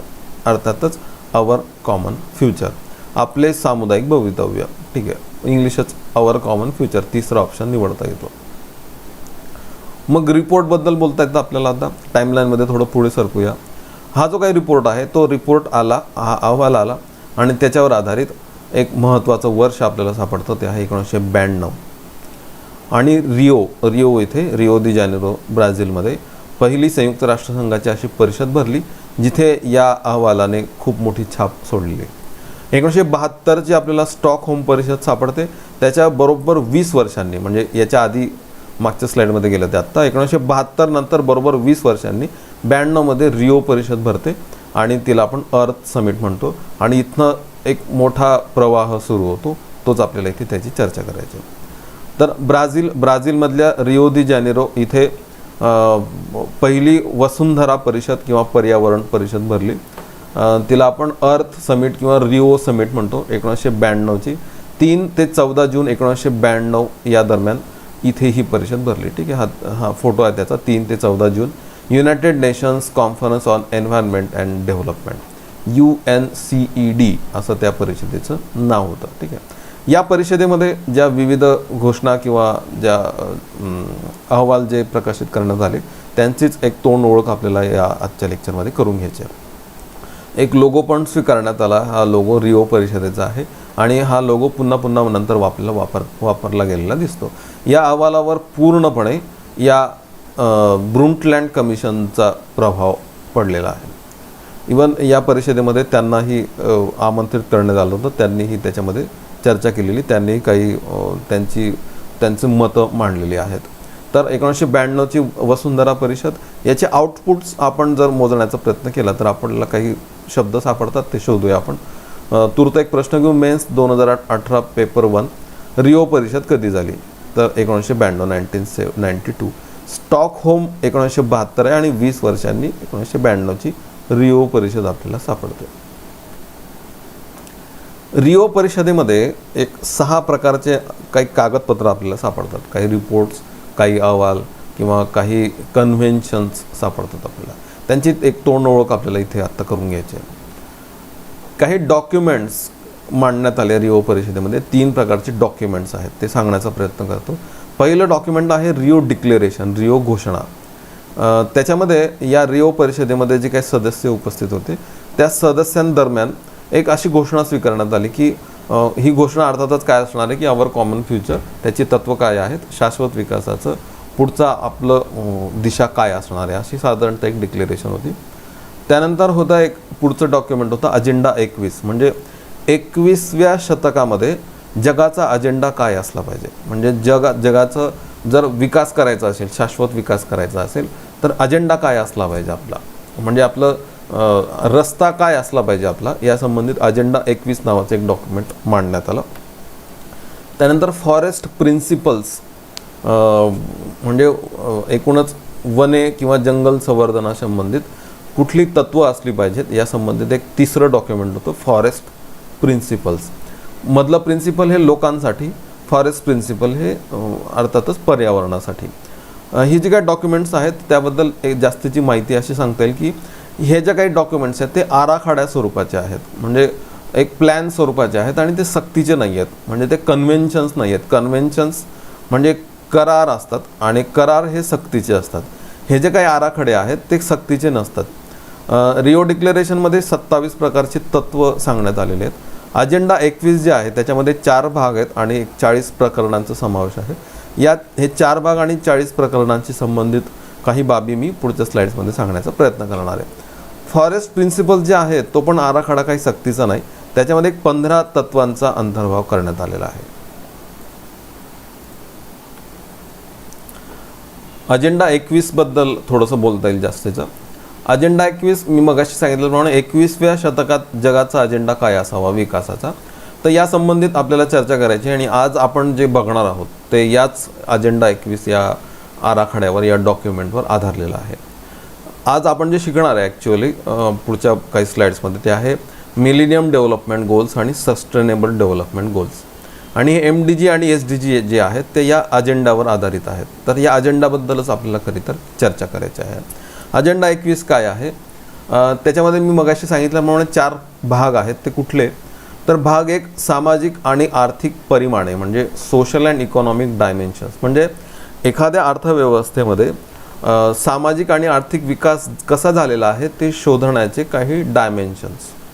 उदाहरणार्थ ह्युमन डेव्हलपमेंट इंडेक्सचे जसे डायमेन्शन्स असतात त्या प्रकारचे डायमेन्शन्स. भाग 2 जे आहे ते आहे विकासासाठी स्त्रोत संवर्धन आणि व्यवस्थापन, म्हणजे जर आपल्याला या निसर्गाचं जतन करायचं असेल तर आणि या स्त्रोतांचं जतन करायचं असेल तर ते कसं होईल आणि त्याचं व्यवस्थापन कसं केलं पाहिजे. भाग 3 आहे प्रमुख गटांच्या भूमिकेचे सबलीकरण, म्हणजे तरुण, मुले, स्त्रिया या सारखे जे गट आहेत प्रमुख गट त्यांच्या भूमिकेचे सबलीकरण म्हणजे एम्पॉवरमेंट. इंग्लिशमध्ये दिलेलं आहे strengthening the role of major groups youth, children, woman. आणि भाग 4 आहे अंमलबजावणीचे मार्ग, मीन्स ऑफ इम्प्लिमेंटेशन. या शब्दांवरनं मला एक जो सारांश याचा कळालेला आहे तो तुम्हाला तुमच्याशी शेअर करतो. सुरुवातीला एक स्लाइड बघितलेली आपण की पर्यावरणाचा ऱ्हास 2 गट करतात. एक असमानता ही पर्यावरण ऱ्हासास कारणीभूत आहे, तर दारिद्र्य आणि जास्तीची लोकसंख्या ही पर्यावरण ऱ्हास करतात. तर अजेंडा 21 हा त्याच्यावर जास्त भर देणार आहे. आणि पुढे आपण जे कन्व्हेन्शन्स बघणार आहे ते मुख्यतः तिकडे जो गट आहे म्हणजे खूप सधनता जे पर्यावरण ऱ्हास कारणीभूत आहेत त्यांच्यावर दंड आकारण्यासंबंधित जे काही कन्व्हेन्शन्स आहेत ते कन्व्हेन्शन्स आपण आता बघणार आहे. तर अजेंडा 21 हा मुख्यतः दारिद्र्य निर्मूलनाशी संबंधित, लोकसंख्या वाढ आटोक्यात आणण्याशी संबंधित आणि हा जो काही गट आहे, ही जी काही लोकसंख्या आहे त्याचं स्ट्रक्चरल ॲडव्हान्समेंट, त्याची एकूणच संरचनात्मक सुधारणा करून त्यांच्या राहणीमानात सुधारणा करण्यासंबंधितचा अजेंडा आहे. हा अजेंडा या सगळ्यांमध्ये आर्थिक आणि सामाजिक विकासावर खूप जास्त भर देतो. दारिद्र्य निर्मूलन, तरुण, मुले, स्त्रिया या सगळ्यांच्या विकासासाठी एक आराखडा म्हणून अजेंडा 21 पुढे आलेला आहे. ठीक आहे. अर्थात त्याच्यावर प्रचंड वाद पण आहेत. वाद कुठल्या स्वरूपाचे आहेत ते पण मी शेअर करणार आहे. पण अजेंडा 21 हा पुढे आपण मग जेव्हा मिलेनियम डेव्हलपमेंट गोल्स आणि सस्टेनेबल डेव्हलपमेंट गोल्सद्वारे दारिद्र्य निर्मूलन आणि विकासाचे जे आयाम आपण शोधतो त्याचं मूळ आपल्याला या अजेंडा 21 मध्ये सापडतं. MPSC पूर्व 2013चा प्रश्न आहे. रिओ अर्थ समिट अजेंडा 21ने खालीलपैकी कोणत्या विभागात कार्य करण्याचे आश्वासन दिले. बघा, रिओ अर्थ समिटमध्ये 3 डॉक्युमेंट्स आहेत. त्यातलं मधले डॉक्युमेंट आहे अजेंडा 21 आणि त्याने कोणत्या विभागात कार्य करण्याचं आश्वासन दिलं. सामाजिक व आर्थिक मोजमाप जसे गरिबीचे निर्मूलन व अविनाशी शहर योजना म्हणजे सस्टेनेबल सिटीज, तर याचं मोजमाप करणारं म्हणजे डायमेन्शन्स. महिला, स्थानिक सरकार, बिगर सरकारी संघटना आणि मग त्याच्यात आणखी ॲड करता येईल आपल्याला तरुण वगैरे वगैरे यासारख्या महत्त्वाच्या घटकांचे सशक्तीकरण, बरोबर आहे. आणि साधनांचे जतन, व्यवस्थापन जसे निर्वनीकरण थांबवणे, म्हणजे जे 4 भाग मी सांगितले तुम्हाला त्यांचे हेडिंग्स विचारलेले आहेत आणि वरील सर्व उत्तर देता येतं. योग्य पर्याय 2 वरील सर्व. ठीक आहे. जर हे समजलं नसेल आणि अजेंडा 21 आणि रिओ अर्थ समिट पर्यावरणाशी जोडून टाकलं आपण तर कदाचित आपण उत्तर देण्याची संभावना आहे फक्त. तर हा फक्त विषय नाही आहे. जर राहिला असता तर एक अर्थशास्त्र म्हणून मी हा घेतलाच नसता. ते पर्यावरणाच्या सरांनी सांगितलं असतं तुम्हाला. हा सगळा अर्थशास्त्राचा भाग आहे. म्हणून शाश्वत विकास या सदराखाली आपल्याला बघायला लागतो. म्हणून इथे गरिबी, महिला, सशक्तीकरण असे शब्द येतात. अर्थशास्त्राच्या अँगलने दुसरा पर्याय निवडायला लागतो वरील सर्व. UPSC पूर्वचा 2016चा प्रश्न आहे आणि आपल्याला माहिती UPSC पूर्व MPSC पूर्वचा सिलेबस सारखाच आहे. बातम्यांमध्ये झळकणाऱ्या अजेंडा 21 बाबत खालील विधाने वाचा. तो शाश्वत विकासासाठीचा एक जागतिक कृती आराखडा आहे. बरोबर, सस्टेनेबल डेव्हलपमेंटसाठीचा बेस आहे तो खरा.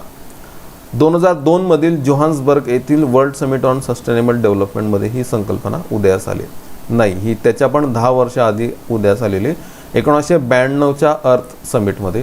त्यामुळे ब विधान चूक आहे, अ विधान बरोबर आहे. फक्त म्हणजे पहिला ऑप्शन आपल्याला निवडायला लागतो. MPSC मेन्स पेपर 3 2019 अलीकडचा प्रश्न आहे. अजेंडा 21 ची योग्य व्याख्या लक्षण कोणते? अजेंडा 21 म्हणजे नेमकं काय? युनोच्या मानवाधिकार संरक्षणासाठी असलेला कृती आराखडा, 21व्या शतकातील जागतिक पर्यावरणाच्या संधारणाचा कृती आराखडा. यस, बरोबर आहे. 21वं शतक, दुसरा ऑप्शनच बरोबर आहे. आण्विक निशस्त्रीकरण काही संबंध नाही, सार्कचा देखील काही संबंध नाही. दुसरा ऑप्शन निवडायला लागतो आपल्याला, दुसरा योग्य पर्याय 2. पुढे जाताना आपल्याला जसे ही 3 डॉक्युमेंट्स सापडतात तशी 3 प्रकारचे कन्व्हेन्शन्स सापडतात. आता कन्व्हेन्शन्स म्हणजे करार, आणि हे करार बऱ्यापैकी सक्तीचे असू शकतात. आणि कन्व्हेन्शन्स नंतर प्रोटोकॉल्स असा एक शब्द येतो. प्रोटोकॉल्स मात्र बंधनकारक असतात. ठीक आहे. कन्व्हेन्शन्स करार आहेत, त्याच्यात स्वाक्षऱ्या करणारे देश असतात.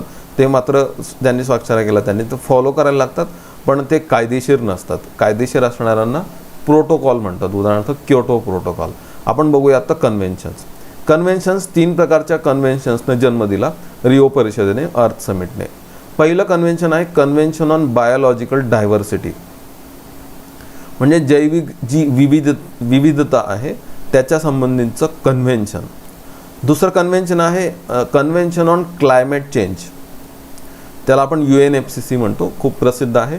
पर्यावरणावर याच्यावर खूप सारे प्रश्न विचारले जातात. पर्यावरण या विषयामध्ये याचा खूप डिटेल अभ्यास करणं अपेक्षित आहे. कराराचं नाव आहे UNFCCC, United Nations Framework Convention on Climate Change. असाच आणखी एक कन्व्हेन्शन आहे United Nations Convention to Combat Desertification, म्हणजे वाळवंटीकरण जे आहे ते दूर करण्यासाठी, त्याच्या विरुद्धचा लढा देण्यासाठीचं कन्व्हेन्शन. हे जे काय 3 कन्व्हेन्शन आहेत त्याची अधिक माहिती मला सांगता येईल. हे कायदेशीर करार आहेत. कायदेशीर म्हणण्यापेक्षा जर स्वाक्षरी केली तर ते फॉलो करायचे आहेत. बाउंड करार मात्र प्रोटोकॉल्स असतात, ते आपण बघूया इथे. CBD जे आहे कन्व्हेन्शन ऑन बायोलॉजिकल डायव्हर्सिटी, त्याचे 196 सदस्य आहेत. आणि पुढच्या 2 कन्व्हेन्शन्स ते स्वाक्षरी करते आहेत 197, 197. हा जो काही कन्व्हेन्शन ऑन बायोलॉजिकल डायव्हर्सिटी तो 93 मध्ये अंमलबजावणी झाली त्याची, 1993 मध्ये. UNFCCCची 1994 मध्ये, म्हणजे रिओ परिषद झाल्या 2 वर्षांनी. आणि ही 96 मध्ये सापडतात UNCCD. 93, 94 आणि 96. या कन्व्हेन्शनने, कन्व्हेन्शन ऑन बायोलॉजिकल डायव्हर्सिटीने जे प्रोटोकॉल्सला जन्म दिला पुढे, जे अत्यंत बंधनकारक राहणार, त्याचे काही एक कमिटमेंट पिरियड्स राहतात. त्या पिरियड्समध्ये ते प्रोटोकॉल फॉलो करायला लागतात. तर कार्टाजेना प्रोटोकॉल किंवा नागोया प्रोटोकॉल हे या कन्व्हेन्शनने जन्माला घातलेले प्रोटोकॉल्स आहेत. क्योटो प्रोटोकॉल किंवा आता 2015 मध्ये जे पॅरिस ॲग्रीमेंट झालेलं, हे जे काही ॲग्रीमेंट किंवा प्रोटोकॉल आहेत हे UNFCCCने जन्माला घातलेले प्रोटोकॉल्स आहेत. याचा अभ्यास वेगळ्या सदराखाली करता येतो. आपल्याला जे बघायचं आत्ता ते आपण अजेंडा 21 बद्दल खरी चर्चा करतोय. ठीक आहे. तर अजेंडा 21 बद्दल जास्त सांगण्याचा प्रयत्न करतो. तूर्त एक प्रश्न घेऊ. MPSC पूर्व 2019. 1992ला रिओ दि जानेरो येथे आयोजित परिषदेतील जैव विविधते संबंधीचा करार, म्हणजे कन्व्हेन्शन ऑन बायोडायव्हर्सिटी, खालीलपैकी कोणत्या तारखे अंमलात आला? तर 93 हे उत्तर सापडतं आपल्याला. परफेक्ट डेट आहे 29 डिसेंबर. चौथा ऑप्शन निवडायला लागतो. 29 डिसेंबर 1993. PSA कंबाईन पूर्व 2019चा प्रश्न आहे. हवामान बदलाशी संबंधित कोणते करार किंवा समिट्स आहेत? तर अर्थ समिट आहेच, क्योटो प्रोटोकॉल आहे, UNFCCC आहे, रॅमसर कन्व्हेन्शन पण आहे, हे पण सांगता येतं या सदराखाली. तर वरील सर्व, चौथा ऑप्शन आपल्याला निवडायला लागतो. आपण 1992च्या परिषदेपर्यंत आलेलो. ठीक आहे. 1992 रिओ परिषद, आणि इथनं आपल्याला जो आता अभ्यास करायचा आहे तो आहे अजेंडा 21 संबंधित. अजेंडा 21 आणि दुसरा जो अभ्यास करता येतो तो UNFCCC, तो वेगळा आहे, या आजच्या लेक्चरमध्ये ते नाही आहे. आजच्या लेक्चरचा विषय आहे मग अजेंडा 21 आणि मिलेनियम डेव्हलपमेंट गोल्स आणि सस्टेनेबल डेव्हलपमेंट गोल्स. तर अजेंडा 21 बद्दल आणखी अधिक चर्चा करूया. या अजेंडा 21वर खूप सारे वाद तेव्हा निर्माण झालेले. त्या वादासंबंधित काही आपल्याला काही कार्टून्स पेपरमध्ये जे त्या देशांमध्ये झळकले त्यांच्याबद्दल बोलता येईल. या संबंधित अमेरिकेत याच्यावर प्रचंड वाद निर्माण झाला. अमेरिका हा देश किंवा त्या देशाचे नागरिक याला विरोध करायला लागले. त्यासंबंधीचं हे त्यांच्या न्यूजपेपरमध्ये झळकलेलं कार्टून आहे.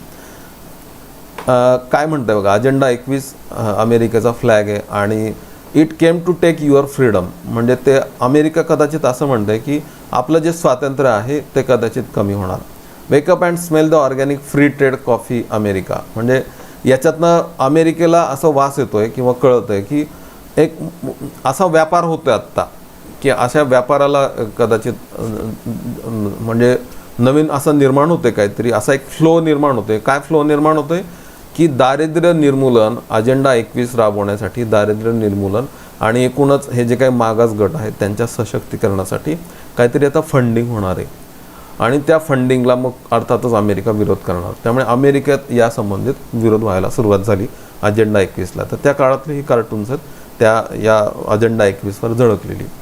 विकसितच नाही तर विकसनशील किंवा अविकसित देशांमध्ये पण अशी कार्टून्स झळकलेले आहेत. उदाहरणार्थ इजिप्त इथे पिरॅमिड दिसतं आपल्याला. इजिप्तच्या पेपर्समध्ये एक कार्टून आलेलं की ते असं म्हणतात की जर अजेंडा 21 जर लागू झाला तर अजेंडा 21च्या माध्यमातून संयुक्त राष्ट्रसंघ किंवा सरकार किंवा एकूणच आंतरराष्ट्रीय हे जे काही पॉलिटिक्स चाललेलं आहे तर ते काय करणार आहेत तर आपलं एक सार्वभौमत्व जे आहे ना ते खतम होणार आहे, ते संपणार आहे.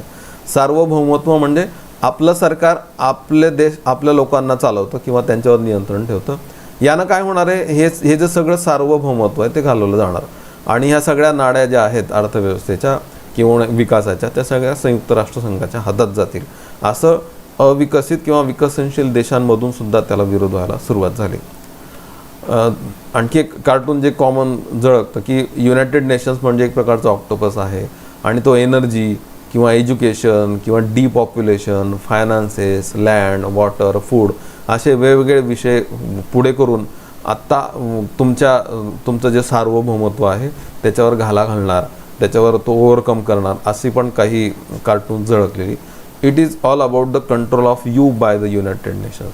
ठीक आहे, पण हे सगळं सपशेल खोटं ठरायला लागलं टप्प्याटप्प्याने. कारण आपण असं बघतो की भारताच्या बाबतीत तरी किंवा आपल्यासारख्या विकसनशील किंवा अविकसित देशांच्या अँगलने तरी आपल्याला खूप सारे निधी, खूप सारे मार्गदर्शन आणि एकूणच विकासासाठी एक नवीन आयाम या अजेंडा 21ने मिळालेला आहे. त्यामुळे याच्यावर टीका करण्यासारखं खूप जास्त नाही आहे, त्याचं कौतुक करण्यासारखंच जास्त आहे. तर मग अजेंडा 21 मग आपण त्याला सकारात्मक घेऊन मग त्याच्यावर आपण आता चर्चा करू. तर तो सकारात्मक बाजूच आपण विचारात घेऊ मुख्यतः आणि तीच खरी आहे.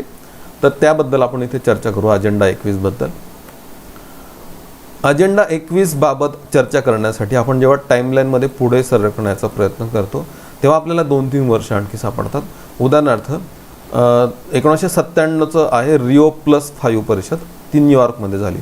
म्हणजे रिओ नंतर 5 वर्षांनी, 92 नंतर 5 वर्षांनी 97मध्ये न्यूयॉर्कमध्ये आपल्याला पहिली रिओ दी जानेरो आणि +5 जी आहे ती न्यूयॉर्कमध्ये सापडते आपल्याला. तर ही या त्या परिषदेचा फोटो आहे. 23 ते 27 जून 1997ला न्यूयॉर्कमध्ये ही परिषद पार पडली. अर्थ+5 समिट असं त्याला म्हटलं जातं. ठीक आहे, एक काही साधारण चर्चा झालेल्या, काही मोठे निर्णय नाही झालेले. 10 वर्षांनी आपल्याला जी परिषद सापडते ती परिषद सापडते रिओ +10 म्हणजे या 1992च्या 10 वर्षांनी आणि ती मात्र दक्षिण आफ्रिकेत झालेली आहे, जोहान्सबर्गमध्ये 2002. तिच्याबद्दल थोडंसं बोलता येईल की तिसरी म्हणजे +10 परिषद साऊथ आफ्रिकेमध्ये झालेले जोहान्सबर्गमध्ये आणि त्या संबंधीचे हे काही फोटोज आहेत. 26 ऑगस्ट ते 4 सप्टेंबर 2002 जोहान्सबर्गमध्ये ही समिट झालेली, world summit on sustainable development, Rio +10 परिषद. ठीक आहे, याच्यात पण काही खूप मोठे निर्णय नाही झालेले, फक्त झालेल्या निर्णयांचा पाठपुरावा करणे आणि पर्यावरण परिषदेला अनुकूल असणाऱ्या आयामांची चर्चा करणे या संबंधित काही चर्चा या परिषदेमध्ये होत गेल्या. आपल्याला या टाईमलाईनमध्ये महत्त्वाचं वर्ष मांडता येतं, ते वर्ष आहे इसवी सन 2000, की 21 अजेंडा 21 जर 21व्या शतकासाठी असेल तर हे शतक संपण्याची एक परिषद आपण या अजेंडा 21ला अनुसरून भरवली. अल्मा आटा परिषद होती, त्याचे पण जे टार्गेट्स होते ते चेक करण्याचं पण वर्ष होतं. आणि महत्त्वाची परिषद आपल्याला 2000 सालामध्ये सापडते. ही परिषद घेऊ आपण, ती परिषद भरते न्यूयॉर्कमध्ये, ठीक आहे. आणि त्याला शतकोत्तर परिषद म्हणतात, मिलेनियम समिट. 6 ते 8 ऑक्टोबर 2000 न्यूयॉर्कमध्ये ही मिलेनियम समिट पार पडलेली. आणि या मिलेनियमने ज्या 8 गोल्सला जन्म घातला, ती 8 गोल्स म्हणजे मिलेनियम डेव्हलपमेंट गोल्स. आणि इथे मग खूप सारे मुद्दे सुरू होतात आणि मग याच्यावर खूप सारे प्रश्न पण आणि त्यांची उत्तर पण आपल्याला सापडायला सुरुवात होते. आपण शोधलं ना तर मिलेनियम डेव्हलपमेंट गोल्स, मग आपण शोधतो ती शतकोत्तर परिषद, मग मागे जात जात आपल्याला वसुंधरा परिषदेत जाता येतं, अजेंडा 21पर्यंत जाता येतं. त्याच्या मागे जात अवर कॉमन फ्युचर, त्याच्याही मागे जाऊन ब्रुंटलँड कमिशन, त्याच्याही मागे जाऊन स्टॉकहोम परिषद, इथपर्यंत जाता येतं आपल्याला. तर तिथनं बघत बघत आपण आता 2000 सालापर्यंत आलो आहे. 2000च्या शतकोत्तर परिषदेमध्ये न्यूयॉर्कमध्ये भरलेल्या या परिषदेमध्ये 8 प्रकारचे गोल्स स्वीकारण्यात आले. त्यांना म्हणतात मिलेनियम डेव्हलपमेंट गोल्स. मागच्या आर्थिक नियोजन या माझ्या लेक्चरमध्ये तुम्ही त्याचं महत्त्व तुम्हाला समजलंच असेल, की ते आणि आपल्या पुढच्या 9व्या 10व्या योजना आणि पुढच्या 11व्या 12व्या पंचवार्षिक योजनांवर त्याने प्रचंड परिणाम झालेला आहे. त्याचे पडसाद आपल्या पंचवार्षिक योजनांमध्ये उमटलेले आहेत. त्यामुळे आपण जेव्हा आंतरराष्ट्रीय स्तरावरच्या हालचाली बघतो ना, तेव्हा आपल्याला आपले पण अर्थव्यवस्थेचं आकलन होतं. आपण असाच अभ्यास केला पाहिजे की आपल्या अर्थव्यवस्था ह्या जगाशी कशा जुळलेल्या आहेत. ते बघत असताना जर अर्थशास्त्राचा अभ्यास केला तर मला वाटतं तो खूप चांगल्या पद्धतीने होऊ शकतो.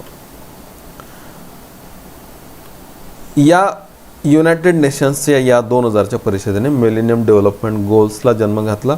2000 साली ठरवण्यात आलेल्या या गोल्स आपल्याला अचीव करायचे ते 2015मध्ये. 2000मध्ये ठरवलेल्या या गोल्स आपण अचीव करायचे ते 2015मध्ये. मग याबद्दल आपल्याला चर्चा करता येईल या 8 गोल्सबद्दल, ठीक आहे. तर सुरुवातीला आपण प्राथमिक चर्चा करूया या 8 गोल्सवर आणि नंतर पुढची टाईमलाईन आपण कंटिन्यू करूया. तर 8 मिलेनियम डेव्हलपमेंट गोल्स कोणते, त्यांची चर्चा आपण पुन्हा एकदा त्यांचं नावं घेऊया. ही जी 8 ध्येय आहेत त्याच्यामध्ये 21 प्रकारची लक्ष्य आहेत, टार्गेट्स आहेत आणि 60 प्रकारचे निर्देशक इंडिकेटर्स आहेत. गोल्स ही कॉमन आहेत आणि टार्गेट्स आणि इंडिकेटर्स त्याच्यामध्ये छोटे छोटे टार्गेट्स आणि इंडिकेटर्स सापडतात. उदाहरणार्थ एखादा इंडिकेटर सांगता येईल आपल्याला की मॅटर्नल मॉर्टॅलिटी रेट किंवा इन्फंट मॉर्टॅलिटी रेट, पण ध्येय ही ब्रॉड आहेत खूप. भारताने ही जी काही ध्येय उचललेली आहेत ती 8च्या 8 ध्येय उचललेली आहेत, पण 21 लक्ष्य आणि 60 निर्देशक आहेत. ती त्या देशांनी त्यांच्या देशाला पूरक निवडायची आहेत. भारताने ती 12 आणि 35 निवडलेली आहेत आणि ती भारतीय अर्थव्यवस्थेसाठी ठरवलेली आहेत. म्हणजे भारतीय अर्थव्यवस्थेचे जर याची बेसलाईन 1990 होती. 1990मध्ये जर एखादा इंडिकेटर काहीतरी असला, 100 असला, तर तो इंडिकेटर 2015मध्ये कसा होणं अपेक्षित आहे. तर ह्या इंडिकेटर सगळे 60च्या 60 नाही, आपल्या अर्थव्यवस्थेला पूरक आपण 35 निवडलेले आणि 21 नाही, आपल्या अर्थव्यवस्थेला पूरक आपण 12 निवडलेले. तर आपल्याला आकडे सापडतात 8, 21, 60, 8, 12, 35. 8, 12, 35 आहे भारतासाठी. 8 गोल कोणते कोणते ते सांगण्याचा प्रयत्न करतो. पहिला आहे दारिद्र्य आणि उपासमार निर्मूलन. दुसरा आहे वैश्विक प्राथमिक शिक्षण. लैंगिक समानता स्त्री सशक्तीकरण 3. चौथा आहे बालमृत्यूदर कमी करणे. 5वा आहे माता आरोग्य सुधारणे. 6वा आहे एड्स मलेरिया इत्यादी आजारांवर उपचार करणे. 7वा आहे पर्यावरण शाश्वतता टिकवणे आणि 8वा आहे जागतिक विकासात भागीदारी. ठीक आहे. एक साधासा प्रश्न घेऊया. MPSC मेन्स 2016 पेपर 3 आणि मग आपण एक इंडिकेटर्स एक MDG बद्दल बोलू. भारताच्या सहस्त्रक विकास उद्दिष्टांच्या MDGच्या चौकटीमध्ये टिंब गोल्सचा, टिंब टार्गेटचा आणि टिंब इंडिकेटर्सचा समावेश होतो. तर उत्तर मग 8, 12, 35 टाकायला लागतं. ठीक आहे. संयुक्त राष्ट्रसंघाचे मात्र 8, 21, 60 आहे. म्हणजे जमलिंग होण्याची शक्यता आहे. भारताचं विचारलं तर 8, 12, 35 असं उत्तर आपल्याला इथे सांगता येतं. एक ध्येय घेतो आणि त्याबद्दल अधिक माहिती सांगण्याचा प्रयत्न करतो. ध्येय 1 आहे दारिद्र्य आणि उपासमार निर्मूलन. तर काय आहे त्याच्यामधलं आता डायमेन्शन्स किंवा सब इंडिकेटर्स काय काय ते सांगण्याचा प्रयत्न करतो. अ ब क असं आपण घेतलं तर $1.25 कमी उत्पन्न असणाऱ्या लोकांचं प्रमाण 1990 जेवढं होतं त्यापेक्षा ते निम्मे करणे 2015पर्यंत. $1.25 ही वर्ल्ड बँकेने ठरवलेली तेव्हाची दारिद्र्य रेषा होती. आत्ताची दारिद्र्य रेषा आहे $1.9, तेव्हाची होती $1.25. रोज जो $1.25 कमवू शकतो त्याला APL म्हणायचं. रोज जो $1.25 कमवू शकत नाही त्याला BPL म्हणायचं. तर $1.25पेक्षा कमी उत्पन्न असणारे म्हणजे BPL. तर BPLचं प्रमाण जर 1990 जेवढं असेल त्यापेक्षा ते निम्मे करणे. बेरोजगार तसेच स्त्रिया व तरुण बेरोजगार या सर्वांना पूर्ण व उत्पादक रोजगार पुरवणे. उपासमारी सहन करणाऱ्या लोकांचं प्रमाण 1990 जेवढं असेल त्यापेक्षा 2015पर्यंत ते निम्म्यावर आणणे. म्हणजे हंगर पण पॉवर्टी पण निम्मे करणे, म्हणून दारिद्र्य आणि उपासमार निर्मूलन. हे करत असताना बेरोजगारी दूर करणाऱ्या योजना पण राबवणं अपेक्षित आहे. रोजगार पुरवणे हे पहिलं ध्येय. दुसरं आणि तिसरं एकाच स्लाइडवर दाखवण्याचा प्रयत्न करतो, कारण मुख्यतः ते शिक्षणाशी संबंधित आहे. दुसरं ध्येय होतं वैश्विक प्राथमिक शिक्षण.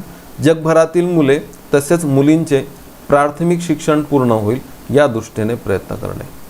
युनिव्हर्सल प्रायमरी एज्युकेशन म्हणजे मग आपल्यासाठी आपण 6 ते 14 वर्ष वयोगट ठरवला आहे, त्यांचं प्राथमिक शिक्षण पूर्ण करायचं आहे. ध्येय 3 आहे लैंगिक समानता आणि स्त्री सशक्तीकरण. 2005 अखेर प्राथमिक आणि माध्यमिक शाळांमधील मुलामुलींमधील जी असमानता आहे किंवा ती असमानता असतेच, म्हणजे मुलींच्या संख्येतील गळती जास्त असते, ती दूर करणे. आणि 2015पर्यंत प्राथमिक आणि माध्यमिकच नाही तर सगळ्याच शिक्षणाच्या सर्वच पातळींमधील ही असमानता दूर करणे हे ध्येय 3 ठरवण्यात आलं. 4, 5 आणि 6 ही आरोग्याशी संबंधित आहेत, त्यामुळे ते आपण मी एकाच स्लाइडमध्ये मांडण्याचा प्रयत्न करतो. म्हणजे आपल्याला ध्यानात येईल, पहिलं दारिद्र्य बेरोजगारी आहे, दुसरं तिसरं शिक्षणाशी संबंधित आहे, 4, 5, 6 ही आरोग्याशी संबंधित आहे. मग उरतात 2च उरतात आत्ता. 4, 5, 6 घेऊ आपण. 4 आहे बालमृत्यूदर कमी करणे. बालक कोणाला म्हणतो आपण? 0 ते 5 वर्षाला बालक म्हणतो. तर 5 वर्षाच्या आतील बालकांमधील बालमृत्यूदर 1990च्या दरापेक्षा 2/3 कमी करणे. ठीक आहे, महत्त्वाचं आहे, विचारलं गेलेलं आहे. 1990 जेवढा बालमृत्यू दर असेल त्यापेक्षा 2015पर्यंत तो 2/3 कमी करायचा. माता आरोग्य सुधारणे. माता मृत्यूदर 1990 जेवढा असेल त्यापेक्षा तो 3/4 कमी करणे. 2015 अखेर प्रजनन स्वास्थ्य सर्वांपर्यंत पोहोचवणे. रिप्रोडक्टिव्ह हेल्थ 2015पर्यंत सर्वांपर्यंत पोहोचवणे यासंबंधीचं आपल्याला 5वं मिलेनियम डेव्हलपमेंट गोल सापडतं. 6वं बोलूया. 2000 आपल्याला माहिती आहे एड्स हा एक भयानक आजार म्हणून पुढे आलेला होता, नियंत्रणात आलेला नव्हता. त्यामुळे त्या शब्दांना सुरुवात करून एड्स, मलेरिया आणि मुख्यतः आणखी क्षयरोग पण त्याच्यामध्ये आहे, या संबंधित इतर म्हणजे मग उरलेले या सर्व आजारांवर उपचार करणे हे ध्येय 6 आहे. तर 2015पर्यंत एड्सचे प्रमाण निम्म्यावर आणून त्यानंतर प्रसाराचा वेग उलट करणे, म्हणजे त्याचा जो लागण दर आहे, प्रसाराचा दर आहे, तो त्याचा ग्राफ खाली आणणे असा त्याचा अर्थ आहे. 2015पर्यंत एड्सचं प्रमाण निम्म्यावर आणायचं. 2010पर्यंत सर्व एड्स बाधितांना उपचार होईल यासाठी प्रयत्न करणे. आणि 2015पर्यंत मलेरिया व इतर गंभीर आजारांचे प्रमाण निम्म्यावर आणून त्यानंतर प्रसाराचा वेग उलट करणे. क्षयरोगाचा या इंडिकेटर्समध्ये समावेश आहे. आणि जर आपण सस्टेनेबल डेव्हलपमेंट गोल बघितले तर त्याच्यावर क्षयरोगावर खूप महत्त्वाचे इंडिकेटर्स सांगितलेले आहेत, जे आपल्याला परीक्षेसाठी खूप महत्त्वाचे ठरतात. तर हे आपण जेव्हा वाचायला घेतो ना तेव्हा आपल्याला ते एक एक त्याचा उलगडा होतो. 7वं जे ध्येय आहे ते पर्यावरण शाश्वतता टिकवणे. आणि इथे सस्टेनेबल हा शब्द मग खूप प्रॉमिनंटली आपल्याला येताना दिसतं. देशांच्या योजनांमध्ये आणि धोरणांमध्ये शाश्वत विकासाचे तत्त्व अवलंबणे. बघा, योजनांमध्ये धोरणांमध्ये हे 2000 स्वीकारलेलं धोरण आहे. हे ऐकायला आलं आपल्याला 2012 आणि 2012च्या 12व्या पंचवार्षिक योजनामध्ये आपण ध्येय 7 स्वीकारलं आणि म्हणून 12व्या पंचवार्षिक योजनेचं नाव मग आपण शाश्वत विकास असं त्याच्यामध्ये शब्द ॲड केला. गतिशील, अधिक समावेशक आणि शाश्वत विकास. 2010पर्यंत जैवविविधता नष्ट होण्याचा वेग कमी करून 2015पर्यंत जैवविविधतेतील हानी कमी करणे. 2015 अखेर अधिकाधिक लोकांना पिण्याचे पाणी आणि मूलभूत स्वच्छता पुरवणे. 2020 पर्यंत झोपडपट्टीतील किमान 10 कोटी लोकांच्या राहणीमानात विशेष सुधारणा करणे. ठीक आहे. तुम्ही या काळातल्या योजना जर बघितल्या ना, तुम्हाला परफेक्ट लिंकिंग सापडतं. ठीक आहे. पण इथे आपण आत्ता फक्त गोल्स बघतोय ना, म्हणून मग त्याची अधिक चर्चा करता येणार नाही. पण ह्या सर्व प्रत्येक मुद्द्याला घेऊन एका योजनेबद्दल खूप चांगली चर्चा करता येते. प्रत्येक योजनेबद्दल चर्चा करता येते. तर हे सारांश आपण थोडक्यात घेतोय. 7वं ध्येय आहे पर्यावरण शाश्वतता टिकवणे. 8वं शेवटचं गोल आहे जागतिक विकासात भागीदारी. खुली, नियमबद्ध, सतर्क, शोषणविरहित व्यापारी व आर्थिक व्यवस्था तयार करणे. शोषणविरहित व्यापारी आणि आर्थिक व्यवस्था म्हणजे WTOला जशी अपेक्षित आहे तशी नाही. शोषणविरहित व्यापारी आणि आर्थिक व्यवस्था तयार करणे. गरीब आणि अविकसित देशांच्या गरजा भागवणे. विकसनशील बेटं म्हणजे जी छोटी आहेत आणि भूवेष्टित देश म्हणजे जे लँडलॉक कंट्रीज आहेत त्यांच्या गरजा भागवणे. देशांच्या कर्जांचे प्रश्न सोडवणे. औषधी वाजवी किमतीत मिळण्यासाठी प्रयत्न करणे. खाजगी क्षेत्राच्या सहकार्याने आधुनिक तंत्रज्ञानाचे फायदे उपलब्ध करून देणे. तर या संबंधित 8 प्रकारचे गोल्स आपल्याला सापडतात. अधिकाधिक जर तुम्ही रोज हे वाचत गेलात आणि आणखी पुस्तकांमध्ये चांगले त्याचे डिटेल्स जर वाचत गेलात तर हे खूप इंटरेस्टिंग आहे. तुम्हाला हे याचा एक उलगडा होत जाईल. प्रश्न शोधूया आपण आता, आणि खूप सारे प्रश्न आहेत याच्यावर विचारलेले आणि मुख्यतः पूर्वमध्ये खूप जास्त आहेत. MPSC पूर्व 2018 सहस्त्रक विकास लक्ष्य किंवा MDG यामध्ये पुढीलपैकी कशाचे मापन केले जाते? दारिद्र्य आणि भूक, महिला सबलीकरण, पर्यावरण शाश्वतता, जागतिक विकासासाठी भागीदारी. सर्व शब्द सापडतात आपल्याला. आत्ताच्या मागच्या 2-3 स्लाइड्स तुम्हाला आठवत असतील तर हे सर्व शब्द त्याच्यामध्ये होते. तर वरील सर्व, चौथा ऑप्शन आपल्याला निवडायला लागतो. MPSC पूर्व 2019 मागच्या वर्षाचा प्रश्न आहे. खालीलपैकी कोणते सहस्त्रक विकास ध्येय MDG नाही? अति गरिबी आणि भूक यांचे उच्चाटन, सार्वत्रिक प्राथमिक शिक्षण साध्यता, बालमृत्यूदर कमी करणे, कृषी शाश्वतता साध्य करणे. तर कृषी शाश्वतता असा शब्द नव्हता तिथे, पहिले 3 शब्द मात्र ऑफकोर्स होते. तर चौथा ऑप्शन आपल्याला ऑड आउट काढून टाकायला लागतो, बाहेर काढावा लागतो. ते MDG नाही. पुन्हा मेन्समध्ये 2019ला पुन्हा प्रश्न विचारलेला पेपर 3ला. पुढीलपैकी कोणत्या पर्यायांचा समावेश संयुक्त राष्ट्रसंघाच्या मिलेनियम डेव्हलपमेंट गोल्समध्ये होतो? आत्यंतिक गरिबी आणि भूक यांचे निर्मूलन, बरोबर आहे. सार्वत्रिक प्राथमिक शिक्षण साध्य करणे, हे पण होतं. विकासासाठी जागतिक भागीदारी विकसित करणे, हे पण होतं. बालमृत्यूदर कमी करणे, हे सुद्धा होतं. HIV, एड्स, मलेरिया इतर आजारांशी सामना करणे, हे पण होतं. सगळेच आहेत त्याच्यामध्ये ABCDE. तर पहिला पर्याय आपल्याला निवडायला लागतो. MPSC मेन्स पेपर 4 2012चा प्रश्न आहे. संयुक्त राष्ट्र संघटनेच्या सहसरकातील विकासाचे उद्दिष्ट म्हणजे MDG मिलेनियम डेव्हलपमेंट गोल या अंतर्गत कोणत्या वर्षापर्यंत भुकेचा प्रभाव निम्म्यावर आणण्याचे उद्दिष्ट ठरवण्यात आले? म्हणजे हंगर हे अर्ध करायचं आहे. किती? 1990मध्ये जेवढं होतं त्याच्यापेक्षा निम्मे करायचं. कधीपर्यंत असं विचारलं आहे. तर ऑफकोर्स 2015 हे उत्तर येईल. चौथा ऑप्शन बरोबर आहे, 2015. पेपर 3 2013चा प्रश्न आहे. खालीलपैकी कोणते विधान सहस्त्रक विकास ध्येयाला लागू पडत नाही?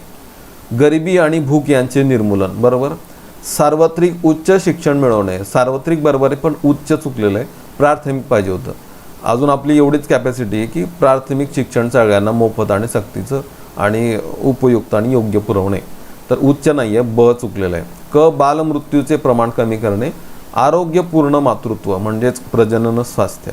तर अ क ड बरोबर आहे, ब चुकलेलं आहे, फक्त ब पहिला ऑप्शन निवडायला लागतो. पेपर 3 2014चा प्रश्न आहे. खालीलपैकी कोणते आंतरराष्ट्रीय विकास ध्येय आहे म्हणजेच मिलेनियम डेव्हलपमेंट गोल आहे? 2015 पर्यंत सर्व मुलांना प्राथमिक शिक्षणाचे सार्वत्रिकीकरण करणे, बरोबर आहे. इसवी सन 2020 पर्यंत 5 वर्षातील बालकांमधील बालमृत्यूचे प्रमाण 2/3 पर्यंत कमी करणे. तर हे 2/3 पर्यंत कमी करणे बरोबर आहे, पण इथे 2015 पाहिजे होतं, त्यामुळे बी चुकलेलं आहे. सी 2010 पर्यंत माता मृत्यू 3/4 कमी करणे. आता इथे पण 2015 पाहिजे होतं, 3/4 बरोबर होतं, पण 2015 पाहिजे होतं. सी पण चुकलेलं आहे. डी 2020 पर्यंत अतिदारिद्र्यात राहणाऱ्या लोकांचे प्रमाण निम्मे करणे. तर हे पण बरोबर आहे, पण 2015 पाहिजे होतं, त्यामुळे 2015 नाही आहेत तिथे. तर बी सी डी तिघं चुकलेले आहेत. बरोबर फक्तच एच आहे.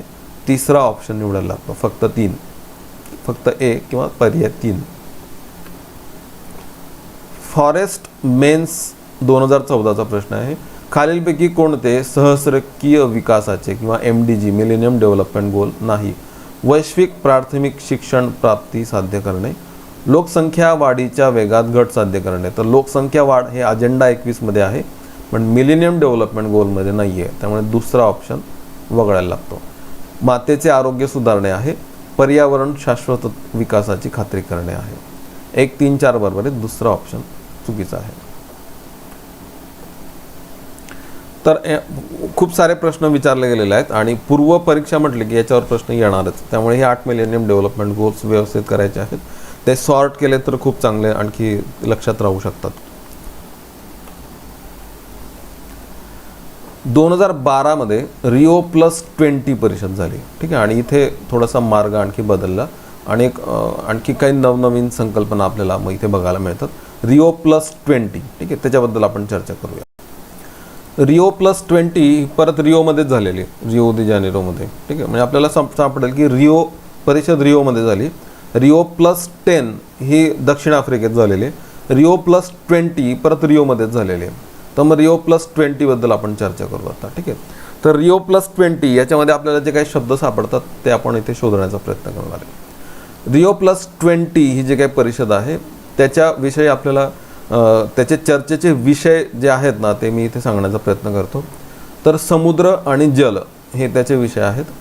अन्न आणि पोषण सुरक्षा म्हणजे फूड सिक्युरिटी आणि न्यूट्रिशन संबंधित. दारिद्र्याविरुद्ध लढा देण्यासाठी शाश्वत विकास, हा खूप हायलाईट झालेला मुद्दा इथे. दारिद्र्याविरुद्ध लढा दिला पाहिजे आणि तोच खरं महत्त्वाचा एम आहे. अर्थव्यवस्थे आणि वित्तीय संकटांना उत्तर म्हणून शाश्वत विकास, म्हणजे आत्ता जे 2008 नंतर जी संकट आलेली होती जगावर त्याला लढा देण्यासाठी आणि त्याच्यामध्ये विकास टिकवून ठेवणे यासाठी पण त्याच्यावर पण चर्चा झाली. सर्वांसाठी शाश्वत ऊर्जा याच्यावर चर्चा झाली. शाश्वत विकासाचे अर्थशास्त्र आणि या अर्थशास्त्रावर आधारित एक नवीन संकल्पना इथे उदयास आली आणि ती संकल्पना आहे ग्रीन इकॉनॉमी, ठीक आहे. त्याबद्दल पुढच्या स्लाइड्समध्ये थोडी चर्चा करू. शाश्वत शहरे आणि नाविन्यता म्हणजे सस्टेनेबल सिटीज आणि नाविन्यता म्हणजे इनोव्हेशन त्या संबंधित. बेरोजगारी, चांगले काम, स्थलांतर आणि वने या संबंधित काही चर्चा करण्यात आल्या. Rio+20ची 2 फलितं मला सांगता येतील खूप महत्त्वाची. पहिलं फलित म्हणजे ग्रीन इकॉनॉमी नावाची एक नवीन संकल्पना याच्यावर चर्चेत आलेली आहे. ती काय आहे त्याच्याबद्दल खूप चर्चा न करता त्याची एक तोंड ओळख म्हणून मी पुढच्या स्लाइड्समध्ये थोडी काही मुद्दे सांगण्याचा प्रयत्न करेन. दुसरा Rio+20चं फलित आहे. Rio+20ने एक अहवाल प्रकाशित केला, त्याचं नाव आहे आता द फ्युचर वी वॉन्ट, म्हणजे आपल्याला कोणतं फ्युचर पाहिजे. ब्रुंटलँडचं आहे अवर कॉमन फ्युचर आणि Rio+20चं आहे द फ्युचर वी वॉन्ट, आपल्याला कुठलं भविष्य पाहिजे. आपल्याला एक चांगलं शाश्वत विकास परिपूर्ण असं एक भविष्य पाहिजे आहे असं या फ्युचर वी वॉन्टमध्ये म्हणण्यात आलं. आणि या अहवालामध्ये मग मांडण्यात आले ते महत्त्वाचे सस्टेनेबल डेव्हलपमेंट गोल SDG, जे आता 17 होते आणि त्याच्यावर मग आपल्याला पुढची चर्चा करायला लागते, ज्याच्यावर आत्ता एक प्रश्न विचारत आहे आणि भविष्यातले प्रश्न आता त्याच्यावर आधारित असणार आहेत. त्यामुळे हा अहवाल आपल्यासाठी महत्त्वाचा. हा अहवाल प्रकाशित केलेला किंवा Rio+20 परिषदेचं फलित म्हणून त्याचा रिपोर्ट आहे द फ्युचर वी वॉन्ट. त्याचं हेडिंग पण Rio+20च आपल्याला दिसतंय तिथे, ठीक आहे.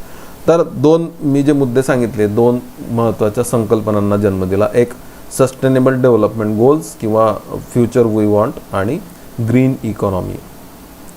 ग्रीन इकॉनॉमीबद्दल थोडंसं सांगता येईल. आत्तापर्यंत आपण शाश्वत विकास बोलत होतो, शाश्वत विकासाबद्दल.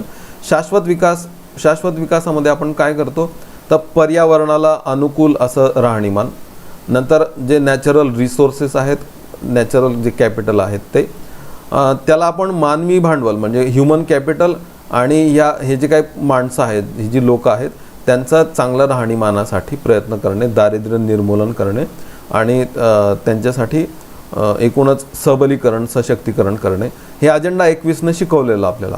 आणि म्हणून आपण शाश्वत विकास ही संकल्पना अस्तित्वात आणलेली. पण अलीकडील काही तज्ज्ञ आणि अलीकडील काही विकसित देश ग्रीन इकॉनॉमीवर जास्त भर देताना दिसतात. ते असं म्हणतात की आता माणसांवर खूप खर्च करण्यापेक्षा त्यातले हे मुद्दे उचलूया ना, की पर्यावरण अनुकूल करणे, चांगलं राहणीमान, नैसर्गिक भांडवल, त्याला आपण पर्यावरण संवर्धन आणि हरित संधी किंवा ज्या ग्रीन जॉब्स आहेत त्या निर्माण करणे, लोकांना रोजगार निर्माण करून देणे, लोकांना कवटाळण्यापेक्षा त्यांना संधी उपलब्ध करून देणे आणि पर्यावरणाचं संवर्धन करणे, याला म्हणायचं ग्रीन इकॉनॉमी. ठीक आहे. भारताचं असं म्हणणं आहे की ग्रीन इकॉनॉमी हा पर्याय आधी तो नंतर डेव्हलप करायचा, आधी शाश्वत विकासावर भर दिला पाहिजे. भारतासारखे देश शाश्वत विकासावर ठाम आहेत. ग्रीन इकॉनॉमी ही शाश्वत विकासाला प्लस म्हणून वापरायला हरकत नाही. भारताचं असं म्हणणं आहे की शाश्वत विकासाला प्लस म्हणून ग्रीन इकॉनॉमी वापरायला हरकत नाही, शाश्वत विकासाला पर्याय म्हणून ग्रीन इकॉनॉमी वापरू नये, असं भारताने त्या परिषदेत पण मांडलं आणि पुढच्या सर्व परिषदांमध्ये पण ते मांडायला सांगतं. त्यामुळे भारतासारखे देश हे शाश्वत विकासाशी जास्त अलाईन आहेत आणि विकसित देश हे ग्रीन इकॉनॉमीला जास्त अलाईन आहेत. तर ही चर्चा चालू आहे, अजून याच्यावर कुठला तोडगा निघालेला नाही. एक शाश्वत विकासाला जर फंड्स अपुरे पडले किंवा जर विकसित देश त्याला खूप विरोध करायला लागले तर भविष्यामध्ये ग्रीन इकॉनॉमी हा वेगळा ऑप्शन असणार आहे. ठीक आहे. तर आजचा विषय हा खरा तर शाश्वत विकास आहे, त्यामुळे त्याच्याबद्दलच जास्त बोलतो आणि तुम्हाला पुढे घेऊन जातो मी 17 या SDG कडे. ठीक आहे. तर सस्टेनेबल डेव्हलपमेंट गोल्सबद्दल आपण आता चर्चा करूया. या संबंधित MPSC पूर्व 2014 मध्ये पण एक प्रश्न विचारला गेलेला आहे. तो प्रश्न आपण थोडंसं घेऊ. तो प्रश्न सांगण्यासाठी मला एक पुस्तकाचं कवर एक मी हायलाईट करण्याचा प्रयत्न करतो. तर या पुस्तकावर हा प्रश्न विचारला गेला आहे. ठीक आहे. तर थोडा ऑड प्रश्न आहे. एवढी माहिती असणं मला वाटतं की मग खूप माहिती गोळा करायला लागेल एवढा एका प्रश्न सोडवण्यासाठी, पण एक आलाय प्रश्न म्हणून थोडंसं लिंक करण्याचा प्रयत्न करतो. Sustainable development, economics and environment in third world. आणि हे जे काही पुस्तक आहे ते डेव्हिड पियर्स, एडवर्ड बार्बियर हे मी पहिलं नाव आजच्या स्लाइड शोमध्ये सांगितलं होतं तुम्हाला. मी एक जी वेन डायग्राम दाखवली होती ती वेन डायग्राम सुचवणारे एडवर्ड बार्बियर आणि एक इंडियन एक इकॉनॉमिस्ट आहेत अनिल मार्कंडेय. तर ह्या तिघांनी मिळून हे पुस्तक लिहिलेलं सस्टेनेबल डेव्हलपमेंट. याच्यामध्ये त्यांनी ग्रीन इकॉनॉमी नावाची पण संकल्पना मांडलेली आहे. जशी बार्बियरने सस्टेनेबल डेव्हलपमेंट मांडलेली तशी या तिघांनी मिळून ग्रीन इकॉनॉमी ही पण कन्सेप्ट मांडलेली आहे. आणि या कन्सेप्टची, या ग्रीन इकॉनॉमी कन्सेप्टची Rio+20 परिषदेमध्ये चर्चा झाली आणि मग त्याच्यामध्ये भारताने आपली भूमिका मांडली, जे मी आत्ता तुम्हाला सांगितलं. तर याच्यावर प्रश्न विचारला गेलेला 2014च्या पूर्वमध्ये. प्रश्न आहे 2012 जूनमधील शाश्वत विकासासाठीच्या Rio+20 परिषदेत हिरवी अर्थव्यवस्था, ग्रीन इकॉनॉमी हे प्रारूप मांडण्यात आलं किंवा ती समर्थक होती परिषद. खालीलपैकी कोणत्या लेखकांच्या पुस्तकात हिरव्या अर्थव्यवस्थेची संज्ञा रचली गेली किंवा ग्रीन इकॉनॉमी कुठल्या पुस्तकात मांडलं गेलेलं. ठीक आहे. तर डी पियर्स, मार्कंडेय आणि बार्बियर, एडवर्ड बार्बियर हे नावं टाकायला लागतं आपल्याला. दुसरा ऑप्शन बरोबर आहे. पुस्तकाचं खाली हे पण आहे बघा, by the author's of blueprint for a green economy. म्हणजे या 3 तज्ज्ञांनी ग्रीन इकॉनॉमीची ब्लूप्रिंट प्रकाशित केलेली आहे, असं काही संबंध असणारं पुस्तक आहे. तर एक ऑड प्रश्न आहे. UPSC पूर्व 2015चा प्रश्न शोधू आपण आणखी. बातम्यांमध्ये सतत चर्चेत असणारी Rio+20 परिषद काय आहे? संयुक्त राष्ट्रसंघाची शाश्वत विकासावरील परिषद आहे. बरोबर आहे. सर्वच या ज्या आहेत ना, स्टॉकहोम परिषद, Rio+5, +10, +20 या सगळ्या शाश्वत विकासाशी संबंधित आहेत. खालचे कुठलेच त्याच्यामध्ये बसत नाहीत. पहिलाच पर्याय आपल्याला निवडायला लागतो. मेन्स पेपर 3 2013चा प्रश्न आहे. शाश्वत विकास या विषयावरील संयुक्त राष्ट्र परिषद अर्थात Rio 2012 म्हणजे Rio+20 मध्ये खालीलपैकी कुठली बाब शाश्वत विकासासाठी सर्वात अपरिहार्य गरज म्हणून घोषित करण्यात आली? म्हणजे सगळ्यात महत्त्वाची बाब कोणती? आणि सगळ्यात महत्त्वाची बाब आहे ती दारिद्र्य निर्मूलन. चौथा ऑप्शन म्हणजे हे तर सगळंच चर्चेला गेलं, पण सगळ्यात महत्त्वाचं फोकस कशावर केला पाहिजे तर दारिद्र्य निर्मूलनावर फोकस केला पाहिजे. म्हणून रिओ+20ने जे सस्टेनेबल डेव्हलपमेंट गोल सांगितले, तर पहिलं जे MDG होतं ना, दारिद्र्य आणि उपासमार निर्मूलन, त्यांना वेगवेगळं केलं आणि ते पहिले आणि दुसरे असे दोन वेगवेगळे नवीन सस्टेनेबल डेव्हलपमेंट गोल जाहीर केले आणि पहिला अग्रक्रम दिला तो दारिद्र्य निर्मूलनाला, आणि ते महत्त्वाचं म्हणून चौथा ऑप्शन आपल्याला निवडायला लागतो. तर जसं आपल्याला सापडतं की वसुंधरा परिषदवर आधारित आपण 2000मध्ये शतकोत्तर परिषद भरवली, तशी 2012च्या या रिओ+20 परिषदेला अनुसरून आपण 2015मध्ये पुन्हा तशीच एक परिषद भरवली. ती पण न्यूयॉर्कमध्येच भरवली आणि ही जी काय परिषद आहे पुन्हा न्यूयॉर्कमध्ये, जशी शतकोत्तर परिषद आहे तशीच ही परिषद आहे. ही परिषद सस्टेनेबल डेव्हलपमेंट समिट नावाने ओळखली जाते आणि ती 2015मध्ये न्यूयॉर्कमध्ये आयोजित करण्यात आली आणि या परिषदेमध्ये या सर्व सदस्यांनी 17 प्रकारचे सस्टेनेबल डेव्हलपमेंट गोल्स स्वीकारले. हे विविध व्यक्ती आणि तेव्हाचे संयुक्त राष्ट्रसंघाचे अध्यक्ष हे सगळे विविध गोल्स त्यांनी हातात धरलेले आहेत आणि ते गोल्स आहेत सस्टेनेबल डेव्हलपमेंट गोल्स 17 प्रकारचे. 2015च्या समिटमध्ये हे स्वीकारण्यात आलेले आहे. ठीक आहे, तर या गोल्सबद्दल आपल्याला आता चर्चा करायची. जशी 2000मधल्या या MDG गाठायचे होते 2015मध्ये, तसे आता इथनं आता सुरू झाले होते ते SDG फ्युचर वी वॉन्टमध्ये मांडण्यात आलेले. ते SDG आता गाठायचे आहेत आपल्याला 2030मध्ये. पुढच्या 15 वर्षांसाठीचा पूर्ण जगाचा तो विकासाचा आराखडा आहे SDG सस्टेनेबल डेव्हलपमेंट गोल्स. 17 प्रकारचे गोल्स आहेत. आता त्यांचीही तोंड ओळख सांगतो, त्याचे खूप जास्त डिटेल न सांगता त्यांची एक तोंड ओळख आपण करून घेऊया. वर्ल्ड बँकेचं संबंधित हे आणखी कार्टून आहे. MDG 2015पर्यंत प्रयत्न चाललेले होते आणि एक नवीन आयाम जगाने शोधला. आता टाईम टू ॲक्सिलरेट, आत्ता स्पीड वाढवण्याची वेळ आली आहे आणि जग आता एक नवीन दिशेकडे चाललं आहे. ती नवीन दिशा आहे SDG सस्टेनेबल डेव्हलपमेंट गोल्स आणि हे फिनिश करायचं आपल्याला 2030मध्ये. आपल्यालाच नाही, सगळ्या जगाला ते फिनिश करायचं आहे. तर नवीन एक आयाम आपण आता शोधले आहेत SDG. आता हे जे SDG आहेत ना ते 17 आहेत. 169 टार्गेट्स आहेत त्याच्यामध्ये आणि 231 निर्देशक आहेत, इंडिकेटर्स आहेत. 17, 169, 231 आणि भारतामध्ये ते सगळेच्या सगळी परत स्वीकारलेले आहेत. 17, 169, 231. ती कुठली आहेत ती सांगण्याचा प्रयत्न करतो. पहिला आहे दारिद्र्य निर्मूलन, दुसरा आहे उपासमार निर्मूलन. तुम्हाला MDG आठवत असेल तर पहिलंच होतं फक्त दारिद्र्य उपासमार निर्मूलन. याच्यामध्ये दोन्ही सेपरेट केलेत कारण रिओ+20 परिषदेने दारिद्र्य निर्मूलनाला अग्रक्रम दिला होता. तिसरं आहे चांगलं आरोग्य. ठीक आहे, आयुष्मान भारत योजना जी आहे तिचं उद्दिष्ट आहे ध्येय 3 गाठणे आणि समग्र शिक्षा अभियानाचं ध्येय आहे ध्येय 4 गाठणे. ध्येय 4 आहे दर्जेदार शिक्षण. 5वा आहे लैंगिक समानता. 6वा आहे शुद्ध पाणी आणि स्वच्छता. 7वा आहे पुनर्निर्मितीक्षम ऊर्जा. 8वा आहे चांगला रोजगार आणि आर्थिक वाढ. 9वा आहे नाविन्यता आणि पायाभूत सुविधा. 10वा आहे असमानतेत घट. 11वा आहे शाश्वत शहरे आणि शाश्वत समाज. 12वा आहे साधनांचा जबाबदार वापर. 13 आहे पर्यावरण बदलावर कृती. 14 जलजीवन आणि 15 भूजीवन. 16वा आहे शांतता आणि न्याय आणि 17वं जे तिकडे 8वं होतं ते इकडे 17वं आहे ध्येय गाठण्यासाठी जागतिक विकासामध्ये भागीदारी. तरी 17 प्रकारची ध्येय आहेत ती आपल्याला पाठ करणं अपेक्षित आहेत. ठीक आहे, ते पाठ करण्याचे काही टॅक्स पण आहेत. तुम्ही तुमच्या पद्धतीने काही टॅक्स पण शोधू शकतात. नेमॉनिक वगैरे असलं प्रकार न वापरता थोडं लिंकिंग जर करण्याचा प्रयत्न केला 8 आणि या 17शी तर मला वाटतं ते चांगल्या पद्धतीने लक्षात राहू शकतं. तुमच्या पद्धतीने तुम्हाला अनुकूल असे टॅक्स वापरण्याचा प्रयत्न करा कारण याच्यावर भविष्यात प्रश्न विचारले जाणार आहेत. काही प्रश्न आपण जेव्हा शोधण्याचा प्रयत्न करतो ते पुढच्या स्लाईडमध्ये येतील. चला एक स्लाईड घेऊ पुन्हा. 17 ध्येय आहेत, 169 लक्ष्य आहेत, पण याच्या खाली दडलेले आहेत 231 इंडिकेटर्स, 231 निर्देशक आहेत.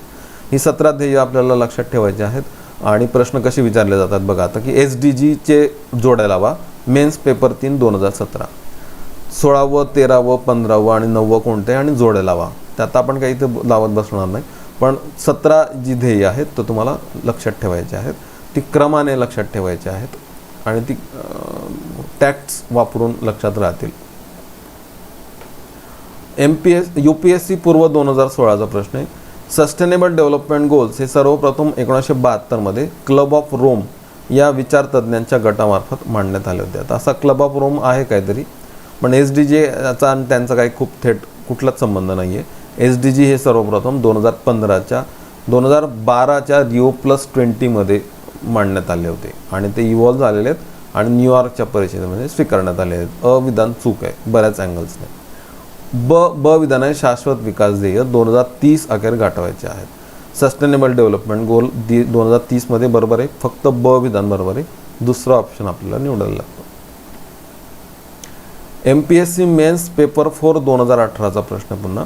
विषमता कमी करणे, इनइक्वॅलिटी कमी करणे, असमानता कमी करणे टिंबटिंब याचे उद्दिष्ट नाही.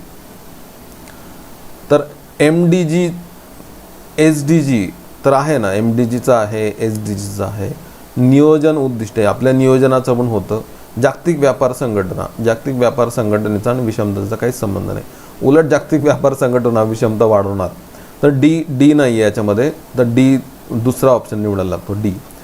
तर आपल्याला याच्यातून बोध एकच घ्यायचा आहे की मिलेनियम डेव्हलपमेंट गोल्स असेल, सस्टेनेबल डेव्हलपमेंट गोल्स असतील किंवा याला अनुकरून आपण जे काही नियोजन ठरवलेलं आहे त्याचा उद्दिष्ट आहे विषमता कमी करणे. MPSC पूर्व 2019चा प्रश्न आहे, ठीक आहे, मागच्या वर्षाचा प्रश्न आहे. जून 2012 मध्ये Rio+20 घोषणापत्रासंदर्भात, घोषणापत्र कोणतं, द फ्युचर वी वॉन्ट, याच्यामध्ये शाश्वत विकास उद्दिष्टे ठरवण्यात आली. त्यानुसार कोणते वैशिष्ट्य किंवा उद्दिष्ट ठरवण्यात आलेले नव्हते. गरिबीचे उच्चाटन, असमानतेविरुद्ध संघर्ष, लिंग भाव समानता हे शब्द आहेत त्याच्यामध्ये. आरोग्य, शिक्षण, महासागर, जंगल रक्षण हे शब्द आहेत.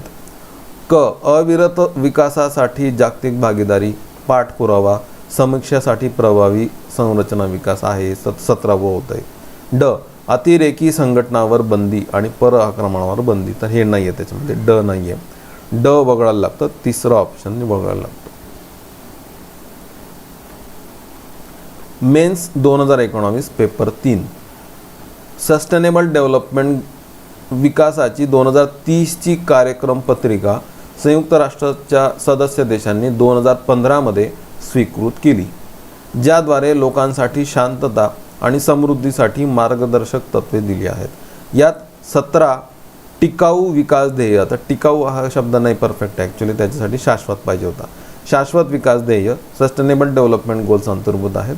खालील कोणते गुणवत्तापूर्ण शिक्षणाची हमी देते, तर बघा 4थं ध्येय आणि मी मगाशी सांगितलं होतं समग्र शिक्षा अभियानाचं ध्येय 4 हे ध्येय आहे, दर्जेदार शिक्षण, तर ते पूर्ण शिक्षण, गुणवत्तापूर्ण शिक्षण, तर दुसरा ऑप्शन निवडायला लागतो आपल्याला. म्हणजे हे जे नंबर्स आहेत ना ते चांगले माहीत पाहिजे, हक्काचे मार्क्स आपल्याला देऊन जाणार आहेत.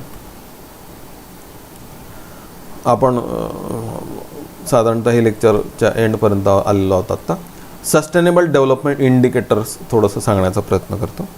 शाश्वत विकासाचे काही निर्देशक आहेत, ते आपण त्यांची चर्चा करूया.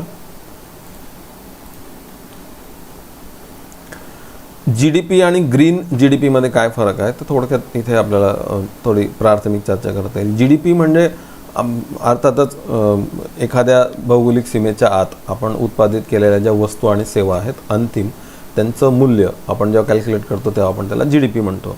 पण जेव्हा आपण ग्रीन GDP मोजतो ना तेव्हा आपण काय करतो तर त्याच्यामध्ये पर्यावरणाचा ऱ्हास आणि स्त्रोतांचा ऱ्हास वजा करतो आणि जे मिळतं ते ग्रीन GDP. उदाहरणार्थ समजा भारताचा GDP 100 रुपये असेल आणि आपण 10 रुपयांचं स्त्रोतांचा ऱ्हास केला, म्हणजे 10 रुपयांचं कोळसा, पेट्रोल, डिझेल संपवून टाकलं आणि पर्यावरणाचा ऱ्हास इतका केला की ते भरून काढण्यासाठी 10 रुपये खर्च करायला लागतील अजून, असे 20 रुपये वजा केले तर उरलेला 80 रुपये, म्हणजे भारताचा ग्रीन GDP 80 रुपये आहे. तर जेव्हा आपण ग्रीन GDP मोजतो तेव्हा आपण खरंच पर्यावरणाशी पूरक खरंच GDP मांडण्याचा प्रयत्न करतो. ठीक आहे, तर ग्रीन GDP एक साधारण संकल्पना आहे. ती मला त्याच्यावर फोकस नाही करायचं, मला काही रिपोर्ट्सवर फोकस करायचं आहे. तर जाता जाता एक संकल्पना सांगण्याचा प्रयत्न करतो, ती आहे ग्रीन GDP. त्याच्यावर पण प्रश्न विचारलेला आहे MPSC पूर्व 2018ला. हरित राष्ट्रीय उत्पन्न किंवा ग्रीन GDP किंवा ग्रीन GNP मापनाशी पुढीलपैकी कोणते घटक संबंधित आहेत? राष्ट्रीय उत्पन्न, नैसर्गिक संसाधनांमध्ये घट म्हणजे नैसर्गिक स्रोतांमध्ये घट आणि पर्यावरणीय ऱ्हास.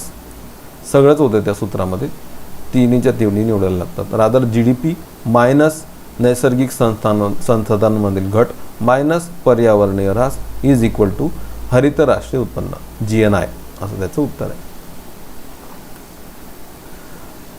मी मगाशी सांगितल्याप्रमाणे 2 अहवालांची इथे चर्चा मला थोडी करायची आहे आणि त्या 2 अहवालांचे काही आकडे मला तुमच्यासमोर मांडायचे आहेत, जे कदाचित परीक्षेला विचारण्याची शक्यता असू शकते.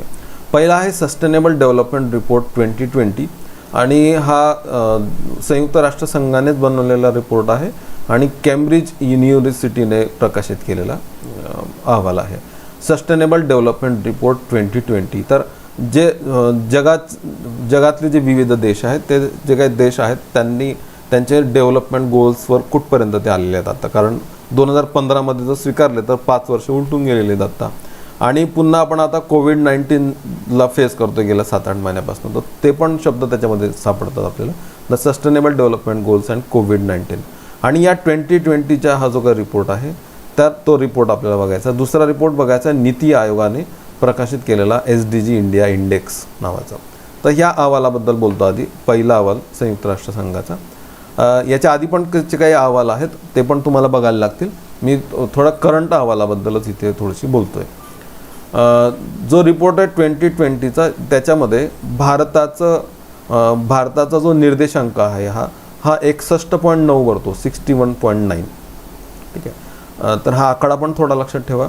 आणि या देशांच्या यादीमध्ये संयुक्त राष्ट्रसंघाच्या सर्व सदस्य देश आहेत, त्या सर्व सदस्य देशांच्या यादीमध्ये भारताचा 117वा क्रमांक लागतो.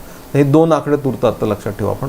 भारताचा सस्टेनेबल डेव्हलपमेंट इंडेक्स आहे 61.9 आणि भारताची क्रमवारी आहे 117वी.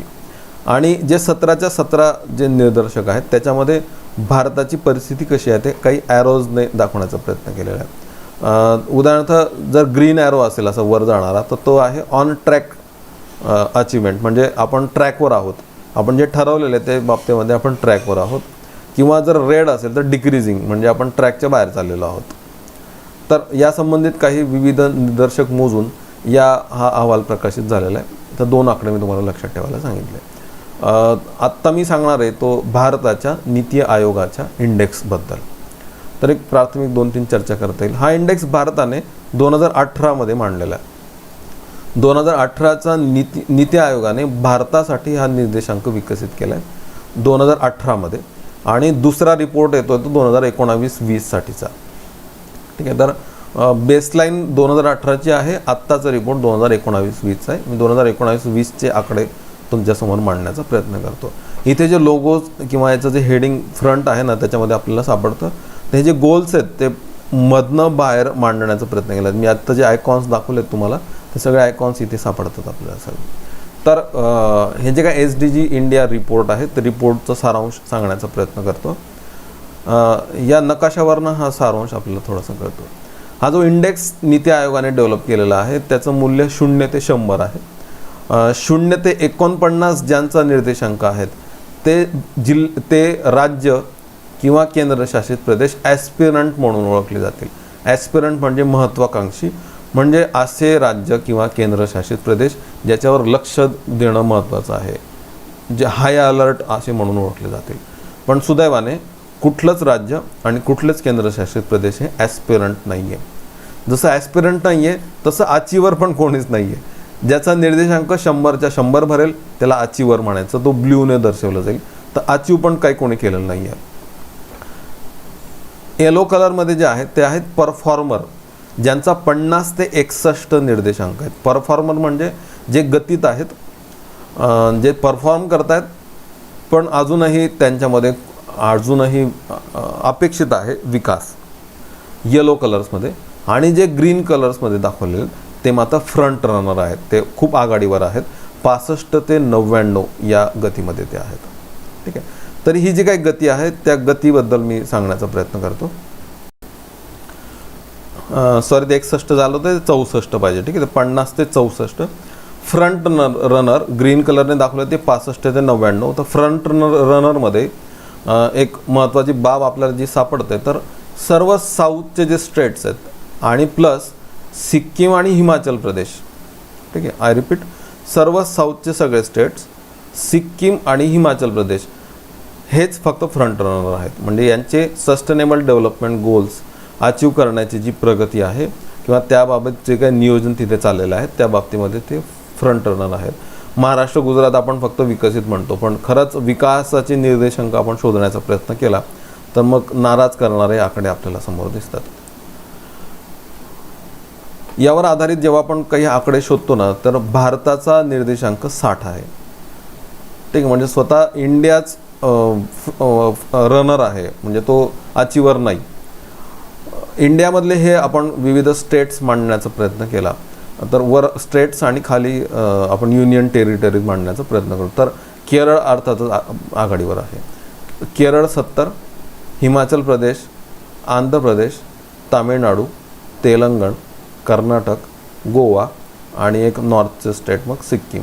तर हिमाचल प्रदेश आणि सिक्कीम हेच नॉर्थचे आहेत, बाकी गोव्याच्या पासनं खालीपर्यंत सर्व साऊथची स्टेट्स याच्यामध्ये येतात. भारताच्या सरासरीपेक्षा आणखी काही राज्य आपल्याला सापडतात, ते आहे गुजरात, महाराष्ट्र, उत्तराखंड आणि पंजाब. ठीक आहे, तर भारताच्या सरासरीपेक्षा जास्त आहे, पण आपण आत्ताच्या कन्सेप्ट घेतलं तर त्याच्यामध्ये ते बसत नाहीत. गुजरात, महाराष्ट्र आणि उत्तराखंड यांचा तिघांचा सारखा आहे, 64, 64 आणि 64. तर महाराष्ट्राचा क्रमांक किती असं शोधण्याचा प्रयत्न केला तर महाराष्ट्राचा क्रमांक सापडतो 9वा. आता आपण कॅल्क्युलेट केले ना तर 1, 2, 3, 4, 5, 6, 7, 8, 9, 10 सापडतं ॲक्च्युली. पण काय ना की गुजरात, महाराष्ट्र आणि उत्तराखंड या सगळ्यांचा सारखा आहे, तर तिघं 9व्याच क्रमांकावर दाखवतात. गुजरात 9, महाराष्ट्र 9 आणि उत्तराखंड पण 9च, तिघं 9व्या क्रमांकावर आहे.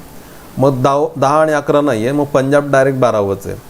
ठीक आहे, तर महाराष्ट्र 9व्या क्रमांकावर आहे आणि 64 त्याचा निर्देशांक आहे, भारताच्या सरासरीपेक्षा जास्त. चांगली प्रगती करणारी आणखी 2 केंद्रशासित प्रदेश पण मात्र आपल्याला सापडतात, ते आहेत चंदीगड आणि पुदुच्चेरी. ठीक आहे, त्यानंतर दादरा नगर हवेली, लक्षद्वीप, दिल्ली पण सापडतं.